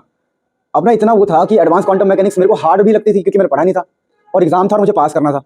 मुझे समझ में कुछ आता नहीं था वो क्या लिखा हुआ उसमें, सिंबल्स मतलब आता था इतना भी नहीं, पर उसमें सिंबल्स थे, कैट, ब्रा, साई, फाई, नॉर्मल सिंबल्स थे ही नहीं, है ना, ऐसे ऐसे सिंबल्स थे। अब वो देख के ना मैं सोचा था कि कैसे होगा, जैसे तुम लोग लाचार फील करते हो कई बार, यार हमें 11th का समझ नहीं आ रहा है, मैं बड़ा लाचार फील कर रहा था। मैंने कुछ भी नहीं किया, किताब लिया, पागल हो गया उसके पीछे। तू समझ में आएगा कैसे नहीं, तू समझ में आएगा कैसे नहीं, मेरे को सुबह शाम लगा रहा, किताब को खोलते देखता रहा, निहारता रहा, एक ही पेज को 5-5 बार, 6-6 बार, 10-10 बार पढ़ता रहा, और भगवान की ऐसी कृपा हुई कि उसने सबसे गजब नंबर 1 महीने में गेम पलट दिया, और मैं फेल हो जाता। मेरी बात समझ रहे हो। तो जब हम कहते हैं कि भाई हमें समझ नहीं आ रहा है, हमें समझ नहीं आ रहा है, अरे तुम्हारे पास तो 11th 12th का कंटेंट है यूट्यूब पे, तुम पागल हो जाओ एक ही चैप्टर के पीछे, पागल होगा, जीत जाओगे। जिस दिन तुम पागल हो गए दुनिया तुम्हें पागल कहना छोड़ देगी। मजाक नहीं कर रहा हूं मैं। तुम खुद से पागल बन जाओ, दुनिया की नजरों में तुम क्या बन जाओगे, बाप बन जाओगे, बाप सबके। लेकिन अगर तुम कुछ नहीं कर पाए ना तो दुनिया तुम्हें पागल बेवकूफ तौलेगी, तुम्हें तौलेगी। हकीकत यही है जीवन का। एक बहुत अच्छी लाइन है, सुनी तुमने, कि मैं 1000 हिस्से में बट गया हूँ, कभी स्टूडेंट हूँ, कभी टीचर हूँ, कभी बाप हूँ, कभी बेटा हूँ, है ना, कभी पति हूँ, कभी दादा हूँ। समझ पा रहे हो, समझ पा रहे हो बात को? मैं इतने हिस्सों में बट गया हूँ कि कभी बाप हूँ, कभी बेटा हूँ, कभी पति हूँ, कभी स्टूडेंट हूँ, इतने हिस्से में बट गया हूँ। मेरे हिस्से में कुछ भी नहीं मिला, ऐसा कुछ करके है। तो मेरे जीवन में कुछ भी नहीं मिला, और जुर्म क्या है पता नहीं, क्या जुर्म क्या पता नहीं, लेकिन मैं सबके लिए बट गया हूँ और मेरे जीवन में मेरे हाथ में कुछ भी नहीं है। इसको थोड़ा कहीं मैंने सुना था, बहुत पुराना है, पर ये हिट करती है लाइनें कि तुम्हें पता नहीं तुम कितने हिस्से में बटने वाले हो। इतने हिस्से में बटने वाले हो तो इतनी सारी जिम्मेदारी निभाने के लिए अभी से रेडी होना पड़ेगा। चलो हम पता नहीं कहाँ से कहाँ आ गए, पर पता नहीं क्यों मैंने बोल दिया बहुत कुछ। मुझे ऐसा लगता है कि तुम्हें रियलाइज कराना जरूरी। तो ये ओमेगा हो गया 2π/t। अब वैसे हम जानते हैं कि 1/t को हम फ्रीक्वेंसी बोलते हैं, क्या बोलते हैं? तो ओमेगा का एक और फॉर्मूला हो गया 2πf। अब देखो ओमेगा का एक नाम होता है angular velocity, angular velocity AV, लेकिन फ्रीक्वेंसी लग गया है एंगल के आगे। देख रहा है आपको, फ्रीक्वेंसी भी एंगल भी है, तो इसका एक और नाम पड़ जाता है एंगुलर फ्रीक्वेंसी। क्या नाम पड़ जाता है? Angular frequency. मेरी बात को समझे नहीं समझे? तो इसका नाम एंगुलर फ्रीक्वेंसी भी होता है। यानी कभी भी आपको अगर फ्रीक्वेंसी देगा, क्या देगा वो? फ्रीक्वेंसी देगा, तो आप एंगुलर वेलोसिटी फॉर्मूले से निकाल सकते हो। सिंपल सिंपल क्वेश्चन आता है यार, कहते हैं कि एक बंदा है उसकी फ्रीक्वेंसी 10 हर्ट्ज है, बताओ एंगुलर वेलोसिटी कितनी होगी? Omega is equal to 2π × f, f यानी 10, खत्म, आगे आंसर। मेरी बात समझे? अच्छा छोटी छोटी बातें बता दूं मैं आपको। जब आप एंगुलर वेलोसिटी निकालेंगे तो आप क्या लिखते हैं एंगुलर वेलोसिटी को? थीटा अपॉन टाइम ना। थीटा को हम रेडियन में मेजरमेंट करते हैं, किसमें? टाइम को सेकंड में, तो इसकी यूनिट होती है रेडियन पर सेकंड। क्या होती है? वैसे एक एंगुलर एक्सेलरेशन पढ़ाया मैंने आपको, W/T, याद है आपको? एंगुलर एक्सेलरेशन भी पढ़ाया मैंने, change in velocity upon time. तो ऊपर रहेगा रेडियन और नीचे रह जाएगा सेकंड स्क्वायर। क्या जाएगा? क्योंकि पहले क्या था? मीटर पर सेकंड, अब है रेडियन पर सेकंड। पहले था मीटर पर सेकंड स्क्वायर, अब है रेडियन पर सेकंड स्क्वायर। तो छोटी छोटी बातें से आप नोट कर लो, फिर अगले टॉपिक पे हम बढ़ते हैं। चलो सो प्यारे बच्चों, इस चैप्टर के अंदर ये डेरिवेशन कई बार 2 मार्क्स में पूछा गया है। अगर मैं इसकी इंपॉर्टेंस बताऊं तो हर 10 में से 3 पेपर में क्वेश्चन पूछा गया, 10 में से 3 पेपर में। तो टॉपिक का नाम होता है रिलेशन बिटवीन एंगुलर वेलोसिटी। आपको मैं बता दूं, एंगुलर वेलोसिटी को, जो एंगुलर वेलोसिटी है उसको ओमेगा से रिप्रेजेंट किया जाता है, और लीनियर वेलोसिटी मतलब उसको v से रिप्रेजेंट किया जाता है। और जो v होता है, v basically distance upon time होता है। क्या होता है? Distance upon time. अगर डेल्टा s/डेल्टा t हो तो उसको हम v बोलते हैं। क्या बोलते हैं बेटा? v। और जो ओमेगा होता है वो होता है थीटा अपॉन टाइम। क्या होता है ये? Theta upon time. तो इनके बीच में हमें रिलेशन निकालना है। तो रिलेशन निकालने के लिए हम कैसे करते हैं? हम लेते हैं एक सर्कल। क्या लेते हैं प्यारे बच्चों? एक सर्कल। अब इस सर्कल को लेने के बाद प्यारे बच्चों यहाँ पर हम बोलते हैं, मान लीजिए भैया इसकी स्पीड है v, तो इसकी स्पीड तो v रहेगी, क्योंकि हम पढ़ते हैं यूनिफॉर्म सर्कुलर मोशन जिसमें स्पीड चेंज नहीं होता। हमने कहा मान लीजिए radius of circle r, radius circle क्या है? और कोई एंगल थीटा कवर हुआ है, थीटा एंगल कवर हुआ है। अगर मैं इस डिस्टेंस की बात करूं, जो आर्क का लेंथ है, क्या है? बहुत स्मॉल आर्क लेंथ लिया मैंने। ये जो आर्क का लेंथ है उसको मैं डेल्टा s बोल रहा हूं। क्या बोल रहा हूं? मतलब एक प्रकार से डिस्टेंस है। क्या ये? डिस्टेंस। और ये हमारे पास है टाइम, जो भी टाइम लगा है, यहाँ तक का डिस्टेंस है डेल्टा s, और यहाँ तक का जो टाइम है वो डेल्टा t। अब ये सब करने के बाद हम बोलेंगे w क्या होता है? Theta upon time. क्या होता है? तो हमने मान लिया जो थीटा है वो डेल्टा थीटा है, मतलब इतना एंगल चेंज हो, इतना एंगल और इतना टाइम लगा, डेल्टा t टाइम लगा है। पहला इक्वेशन हमारा। दूसरा हम ये मान लेते हैं, मतलब समझो ना बात को, कि बॉडी अगर यहाँ से स्टार्ट होगा और यहाँ पहुंचेगा तो एंगल में चेंज कितना आएगा? डेल्टा थीटा का। तो change in angle upon time हो गया हमारा w का फॉर्मूला। फिर हम बोलेंगे यार एक फॉर्मूला में पढ़ा है, theta is equal to arc upon radius. पढ़ा आप लोगों ने? आर्क अपॉन रेडियस फॉर्मूला होता है एंगल का। Arc upon radius 9th 10th class में होता है, बहुत ही फेमस है। जब भी आपको एंगल निकालना हो तो जो भी आर्क होता है, क्या होता है? आर्क। फॉर एग्जांपल अगर इसको मैं रेड से करूं तो ये मेरा आर्क है, आर्क। तो इस आर्क को रेडियस से डिवाइड कर दो, आर्क को रेडियस से।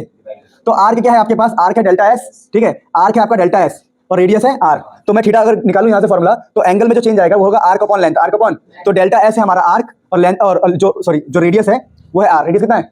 तो arc upon radius, arc upon radius theta हो गया हमारा। अब हम बोलेंगे इसको इक्वेशन 1 मान लो, इसको इक्वेशन मान लो 2। मिलकर 2 बातें याद करनी। अब देखो यहाँ से अगर मैं डेल्टा थीटा निकालूं, क्या निकालूं? तो कितना आएगा? तो अगर यही से डेल्टा थीटा निकालूं पहले इक्वेशन से, तो ओमेगा इंटू डेल्टा टी हो जाएगा। होगा नहीं होगा? Omega into. तो मैं क्या कर रहा हूँ सोचो, मैं इस फॉर्मूले के अंदर, देखो मेरी बात सुनना, ध्यान देना। अब चलो इसको मैं थोड़ा ऐसे लिख देता हूँ ताकि आपको इजी पड़े। मैं समझता हूँ, अगर यहाँ से मैं डेल्टा थीटा निकालूं तो डेल्टा थीटा का फॉर्मूला क्या हो जाएगा बताओ? Omega into delta T. Omega into होगा कि नहीं होगा बताओ? इसको इधर भेज देंगे ना। तो अब हम क्या कह रहे हैं कि आप इसको, इससे इक्वेशन 1 मत मानो, इसको मान लो इक्वेशन 1। मैंने एक स्टेप बढ़ा दिया, कोई बात नहीं आपके लिए। अब देखो इक्वेशन 1 और इक्वेशन 2 को देखो, दोनों का right hand side equal, left hand side equal है। तो राइट हैंड साइड भी क्या होगा? यानी omega delta T delta s by r के बराबर होगा। Omega delta T delta s r के बराबर होगा। अब r को आप इधर भेज दीजिए, मैंने कहा बेटा r को इधर भेज दो, तो ओमेगा इंटू r हो जाएगा, और t को नीचे भेज दो, t नीचे आ गया। तो बताओ ये हो गया डिस्टेंस अपॉन टाइम। क्या हो गया ये? तो ये प्रकार से बन गया स्पीड। क्या बन गया ये? तो जो लीनियर स्पीड होगा वो एंगुलर इंटू रेडियस के बराबर होता है। तो हमेशा याद रखना v is equal to omega r, हमेशा याद रखना, बहुत ही इंपॉर्टेंट होता है। ये सिंपल हार्मोनिक मोशन या ऑसिलेशन में भी आपका काम आएगा। कोई दिक्कत किसी को? कोई दर्द, कोई पीड़ा, कोई कष्ट? अब हम लास्ट टॉपिक पढ़ेंगे सेंट्रीपिटल एक्सेलरेशन, सेंट्रीपिटल फोर्स, और उसका डेरिवेशन पढ़ेंगे हम फटाफट। प्लीज नोट इट डाउन, फिर हम आगे बढ़ते हैं। सुनो मेरी बात सुनो, ये टॉपिक है डेरिवेशन में हम कर रहे हैं। ये टॉपिक जो है कई बार 1 मार्क्स में या 2 मार्क्स में पूछा गया है, लेकिन इसके चांसेस कम है, पर आना सब कुछ चाहिए। तो relation between angular acceleration and linear acceleration. देखिए एंगुलर एक्सेलरेशन को हम बोलते हैं अल्फा, क्या बोलते हैं, और लीनियर को बोलते हैं हम ए, क्या बोलते हैं। अल्फा होता है dw/dt, dw बाई, और एक्सेलरेशन होता है dv/dt। ये एक्सेलरेशन होता है dv/dt, होता है dw/dt, जहां पर w का मतलब एंगुलर वेलोसिटी, ए का मतलब है लीनियर वेलोसिटी। तो हम इसको प्रूव कैसे करेंगे, इनके बीच में रिलेशन कैसे निकालेंगे, रिलेशन, तो रिलेशन ऐसे निकालेंगे, हम बोलेंगे जो एंगुलर एक्सेलरेशन होता है dw/dt होता है, और हमें पता है ये पहले से ही कि v होता है wr के बराबर, v इक्वल टू, ये तो पहले से पता होता है। अब v wr के बराबर तो यहाँ से हम w निकाल लेंगे, ओमेगा निकालेंगे, w क्या हो जाएगा, v/r हो जाएगा ना, ये r नीचे आ जाएगा। अब हम बोलेंगे भैया ये मेरा इक्वेशन 1 है, ये मेरा इक्वेशन 2 है, तो देयरफॉर फ्रॉम 1 and 2 मुझे क्या मिलने वाला है, देखो मैं इस जो w है ना, w की वैल्यू यहाँ पुट कर दूंगा, तो w की जगह अल्फा की जगह अल्फा है, देखो b की जगह पर d है, पर w की जगह पर मैंने क्या पुट कर दिया, v/r, और dt की जगह पर नीचे dt है। बात समझ पा रहे हो। अब देखो यहाँ पर मैंने पहले बता दिया कि dv/dt का मतलब क्या होता है, a, तो यहाँ पर जो dv/dt का मतलब क्या होता है, a, तो a बन गया, नीचे r तो था ही, तो यहाँ से अगर मैं a निकाल लूँ तो ये अल्फा तो उधर है, r से मल्टीप्लाई हो जाएगा, तो अल्फा इंटू r को हम बोलते हैं a। तो a का मतलब है लीनियर एक्सेलरेशन, क्या है ये, लीनियर एक्सेलरेशन, और अल्फा का मतलब है एंगुलर एक्सेलरेशन। तो इन दोनों के बीच में एक रिलेशन हमें पता लग गया, प्लीज नोट इट डाउन, फिर हम आगे बढ़ते हैं। सो प्यारे बच्चों, अभी बात करेंगे सेंट्रीपिटल एक्सेलरेशन या फिर सेंट्रीपिटल फोर्स। देखो आपको पता है जहां पर एक्सेलरेशन होगा वहां पर तो फोर्स होगा ही होगा। तो कुछ बेसिक पढ़ा दूं मैं आपको। अगर हम कोई यूनिफॉर्म सर्कुलर मोशन करते हैं, तो यूनिफॉर्म सर्कुलर मोशन हो पाए, ये सर्कुलर मोशन हो पाए, इसके लिए एक फोर्स चाहिए होता है। तो उस फोर्स का नाम होता है सेंट्रीपिटल फोर्स, या फिर जो एक्सेलरेशन होगा यहां पर इस सेंटर की तरफ होता है, सेंटर की तरफ जो फोर्स होता है वो भी सेंटर की तरफ होता है, और जो एक्सेलरेशन होता है वो भी सेंटर की तरफ होता है। तो एक यूनिफॉर्म सर्कुलर मोशन को बनाए रखने के लिए एक फोर्स चाहिए होता है, उसको हम सेंट्रीपिटल फोर्स कहते हैं, या फिर जो एक्सेलरेशन चाहिए होता है उसको सेंट्रीपिटल एक्सेलरेशन कहते हैं।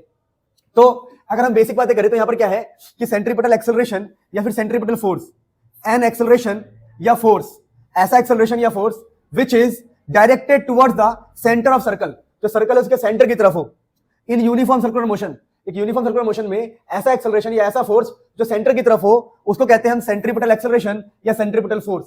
सेंट्रीपिटल फोर्स के बिना कोई भी बंदा सर्कल में घूम नहीं सकता, ये पता ध्यान रखेंगे, ठीक है। बहुत ही सिंपल टॉपिक है एग्जामिनेशन पॉइंट ऑफ व्यू से। अब आपको एग्जाम में क्या मिलेगा, आपको एग्जाम में मिलेगा एक्सप्रेशन फॉर सेंट्रीपिटल एक्सेलरेशन। बोलोगे सर ये क्या बोला है, एक्सप्रेशन फॉर सेंट्रीपिटल एक्सेलरेशन का मतलब क्या समझा रहा हूं। देखो कि आपको ना डेरिवेशन करनी होगी सेंट्रीपिटल एक्सेलरेशन की या फिर फोर्स की। तो दोनों मैं आपको करके दिखाऊंगा बहुत आसान तरीके से। तो आपको क्या मानना है, आपको यहां से पूरा मैंने लिखा है, बढ़िया से इसको समझना है। देखिए आपको मानना है कि एक सर्कल है, उसमें एक पार्टिकल मूव कर रहा है, सर्कल का रेडियस r है, इस सर्कल का रेडियस r है, एक पार्टिकल मूव कर रहा है p से q तक गया है, तो सर्कल में मूव कर रहा है। तो जो एंगल उसने कवर किया उसको बोल रहे हैं हम डेल्टा थीटा, जो भी एंगुलर डिस्प्लेसमेंट है डेल्टा थीटा है। यहां पर इसकी वेलोसिटी वेक्टर है v1 वेक्टर, और यहां पर इसका जो वेलोसिटी है वो है v2, आपको दिख रहा होगा। और हम मान रहे हैं कि ये जो डिस्टेंस है वो डेल्टा एस है, जो ये जो डिस्टेंस है डेल्टा एस, और यहां पर एंगल बता दिया, ये है सेंटर ओ है सर्कल का, ये पॉइंट पी है, पॉइंट क्यू, ये सब बिल्कुल सेम बनाना है। उसके बाद आपको क्या करना है, आपको एक पॉइंट लेना है, पॉइंट, उस पॉइंट का नाम दोगे आप ए, उस पॉइंट से इधर बनाओगे v2 वेक्टर। आप बोलोगे कि जो भैया ये वाला देखो सेम, आपने इसको यहां बना दिया, एक तरह से पैरेलल शिफ्ट कर दिया, इसको यहां बना दिया, और जो v1 है v1 को यहां से यहां बना दिया ऐसे सीधा। बताओ ऐसा मान लो इस पेन को उठा के मैंने यहां रख दिया, इस पेन को उठा के मैंने यहां रख दिया, तो ये जो होगा ना ये होगा चेंज इन वेलोसिटी, इन दोनों के बीच में होगा चेंज इन वेलोसिटी। तो देखो ये v1 वेक्टर है, v2 वेक्टर है, तो उनके बीच में जो है ये है चेंज इन वेलोसिटी।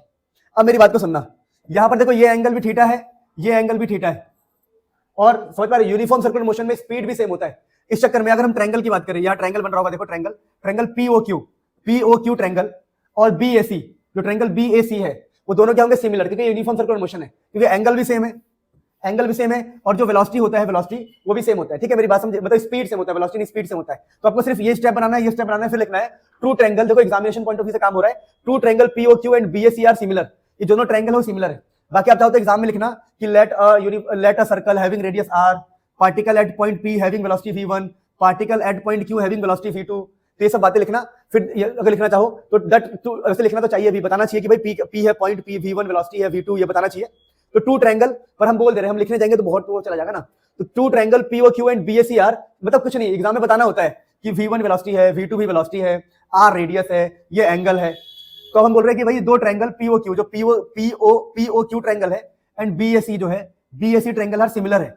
इस सिमिलर ट्रायंगल में क्या रूल होता है कि हम P और Q को, PQ जो दिख रहा है आपको, PQ और OP, मतलब P का Q से और O का P का जो रेशियो होगा वो B का C से रेशियो होगा और A का B के साथ होगा, BC बाई AB। नहीं समझ रही बात को, P का Q से रेशियो, क्यू का पी से हो, ओ से पी का होगा, जैसे P Q O P, P Q by O P, वैसे बी सी ए बी का रेशियो सेम होता है, सिमिलर ट्रायंगल का रूल होता है ये। तो अगर हम पी क्यू की बात करें तो पी क्यू का मतलब क्या है, पी से लेके क्यू का मतलब है डेल्टा एस, जो डिस्टेंस है डेल्टा एस, तो हमने लिख दिया डेल्टा एस, और ओपी का मतलब है आर, ओपी का मतलब है रेडियस, ठीक है। बीसी का मतलब क्या है, बीसी का मतलब है delta we, change in velocity, BC delta we, और एबी का मतलब क्या है, एबी का मतलब है वी, जो भी इसका वी हो, स्पीड है, स्पीड है। अब क्या होगा यहाँ से, अब यहाँ से क्या होगा, dividing both side by time, हम टाइम से डिवाइड कर देंगे, तो यहाँ भी टाइम से डिवाइड करेंगे, यहाँ भी टाइम से डिवाइड करेंगे, कर दिया। तो ये देखो, ये डिस्टेंस अपन टाइम हो गया आपका स्पीड, और नीचे रेडियस का रेडियस सेम है। वैसे यहाँ पर वेलोसिटी अपन टाइम हो गया आपका एक्सेलरेशन, और नीचे वेलोसिटी अभी भी क्या है, सेम। तो यहाँ से क्या हुआ देखो, तो यहाँ से वेलोसिटी अपन टाइम एक्सेलरेशन हो गया, तो यहाँ से अगर हम एक्सेलरेशन निकालेंगे तो v यहाँ चला जाएगा, v क्रॉस मल्टीप्लाई में, तो v स्क्वायर बाई आर, तो एक्सेलरेशन हो गया v स्क्वायर बाई आर। अगर आपको कोई फोर्स निकालने को कहता है तो फोर्स होता है मास इनटू एक्सेलरेशन, तो फोर्स क्या हो जाएगा, मास, ये सेंट्रीपिटल फोर्स है, मास की जगह मास, और एक्सेलरेशन अभी आपने निकाला था v स्क्वायर बाई आर, तो एक्सेलरेशन के ऊपर लिख दोगे v स्क्वायर बाई आर। और इसको ऐसा भी लिख सकते हैं, क्यों, क्योंकि हम जानते हैं कि भैया अगर फोर्स आपका है mv स्क्वायर बाई आर, तो हम पढ़ क्या है पीछे, v इज इक्वल टू होता है ओमेगा आर, तो आप चाहो तो v की जगह यहाँ पुट कर सकते हो, क्या पुट कर सकते हो, ओमेगा आर, तो ये जाएगा omega square R square, omega square R square, और नीचे एक आर तो है, ये वाला आर नीचे है, तो आर से आर कटने के बाद क्या मिल जाएगा आपको, force m omega square R. तो हमने सेंट्रीपिटल फोर्स भी कर लिया, सेंट्रीपिटल एक्सेलरेशन भी कर लिया। कई बार ऐसे टॉपिक आते हैं एग्जाम में, वो मैं करा देता हूँ, और बाकी तो ये न्यूमेरिकल्स टाइप में आ जाते हैं। फिर भी देखो, मान लीजिए कि ये धरती है, क्या है, धरती, और ये है एक्स एक्सिस है हमारा, और ये वाई एक्सिस है, और ये हमारी धरती है। और कोई बंदा, सुनो, कोई बंदा छाता लेके ऐसे रेन है, रेन में छाता लेके खड़ा है, अपने ऊपर छाता लेके ऐसे खड़ा है, समझ पा रहे हो, छाता लेके खड़ा है, और जो हवा है, जो पानी है, पानी ऊपर से गिर रहा है, रेन, तो कोई दिक्कत ही नहीं है, कोई दिक्कत है क्या, नहीं, अगर पानी ऊपर से गिर रहा है कोई दिक्कत नहीं है। लेकिन एग्जाम में क्वेश्चन ये आता है कि भैया हवा चलने लगी, क्या चलने लगी, और हवा चलने की वजह से, हवा ऐसा क्वेश्चन आता है कि भैया ऐसा है कि हवा ना इस तरफ चलने लगी, जैसे ऐसे बोलेगा, देखो जब भी ऐसा क्वेश्चन आए कि हवा चलने लगी, हवा, तो बोलेगा हवा चल रही है, तो बताओ डायरेक्शन, क्या बताओ, direction of umbrella, direction of, कि अगर हवा चल रही है तो छाते को कितने एंगल पे रखेंगे, छाते को कितने एंगल पे, तो उसके लिए तरीका देखो, तरीका ये है, देखो मान लेते हैं कि ये था वेलोसिटी ऑफ रेन, ये क्या है, वेलोसिटी ऑफ रेन, कि भाई पानी नीचे गिर रहा था। अब आप ये मान लो कि हवा इस तरफ चली, हवा, तो हो गया वेलोसिटी ऑफ विंड, विंड या फिर एयर। अब बताओ, अगर पानी नीचे बरस रहा है, पानी नीचे, और हवा इस तरफ चल रहा है, हवा इस तरफ चल रहा है, तो अब पानी किस तरफ बरसेगा, पानी इस तरफ, होगा नहीं होगा, मेरी बात, ये तो क्वेश्चन हो गया रिजल्टेंट वाला। देखो पहले छाता ऐसे था, हवा की वजह से बारिश टेढ़ा हो गया, बारिश का हो गया टेढ़ा, तो छाता ऐसे करना पड़ेगा, हाँ, तो ये अब छाता का डायरेक्शन, तो डायरेक्शन ऑफ अम्ब्रेला ये होगा। तो मान लो आपने इसको एंगल मान लिया, क्या मान लिया, कि कंधे से इतना एंगल बन रहा है, कंधे से, तो हम यहाँ से अगर हम tan थीटा निकालेंगे, डायरेक्शन ऑफ अम्ब्रेला को हम बोलते हैं tan थीटा, क्या बोलते हैं, तो ये पता क्या आएगा, परपेंडिकुलर बाई बेस। तो देखो परपेंडिकुलर आपका होगा विंड का, ये अगर ट्रायंगल बनाएंगे यहाँ पर हम क्या बनाएंगे, ट्रायंगल, तो ये आपका परपेंडिकुलर है, परपेंडिकुलर का मतलब हो गया ये वाली लाइन, इसमें कौन है, हवा, तो आपको निकालना है वेलोसिटी ऑफ विंड, क्या निकालना है, वेलोसिटी ऑफ विंड, और बेस का मतलब ये, बेस मतलब रेन, जो नीचे की तरफ है रेन, तो यहाँ जाएगा वेलोसिटी ऑफ रेन, और यहाँ से हम एंगल निकालेंगे तो आंसर आएगा 10 की power -1 velocity of wind by velocity of rain. तो ऐसा क्वेश्चन एक आ सकता है, तो इसके लिए आप तैयार रहेंगे, कुछ भी नहीं करना, आपको दोनों की वेलोसिटी पुट करनी है, आपको आंसर मिल जाएगा। जहाँ थीटा का मतलब क्या है, direction of umbrella, direction of umbrella हम ऐसे निकालते हैं थीटा से, तो 10 की power -1 velocity of wind by velocity of rain. I hope इस चैप्टर में कुछ भी ना छूटा हो, according to syllabus each and everything is discussed, so you can easily note it down. इस प्रकार से चैप्टर खत्म हो गया। अब बिलीव करो, मैंने अपनी पूरी जान लगा रखी है, मैं खाना पीना भी नहीं खा रहा हूँ, दिन रात शूट कर रहा हूँ, मेरी आंखें अंदर धस गई है। प्लीज आप मेरी सपोर्ट करो, अगर यहाँ तक आए हो तो प्लीज सब्सक्राइब कर दो, प्लीज। देखो चाहता हूँ कि मैं ग्रो करूँ, अपनी फैमिली का नाम रोशन करूँ, तो आप मेरी हेल्प करो, मैं आपकी हेल्प कर रहा हूँ। प्लीज देखो, भगवान सब देख रहे हैं, आप मेरी हेल्प करोगे, वो आपकी हेल्प करेंगे। प्लीज दोस्तों, तो मिलते हैं नेक्स्ट वीडियो में।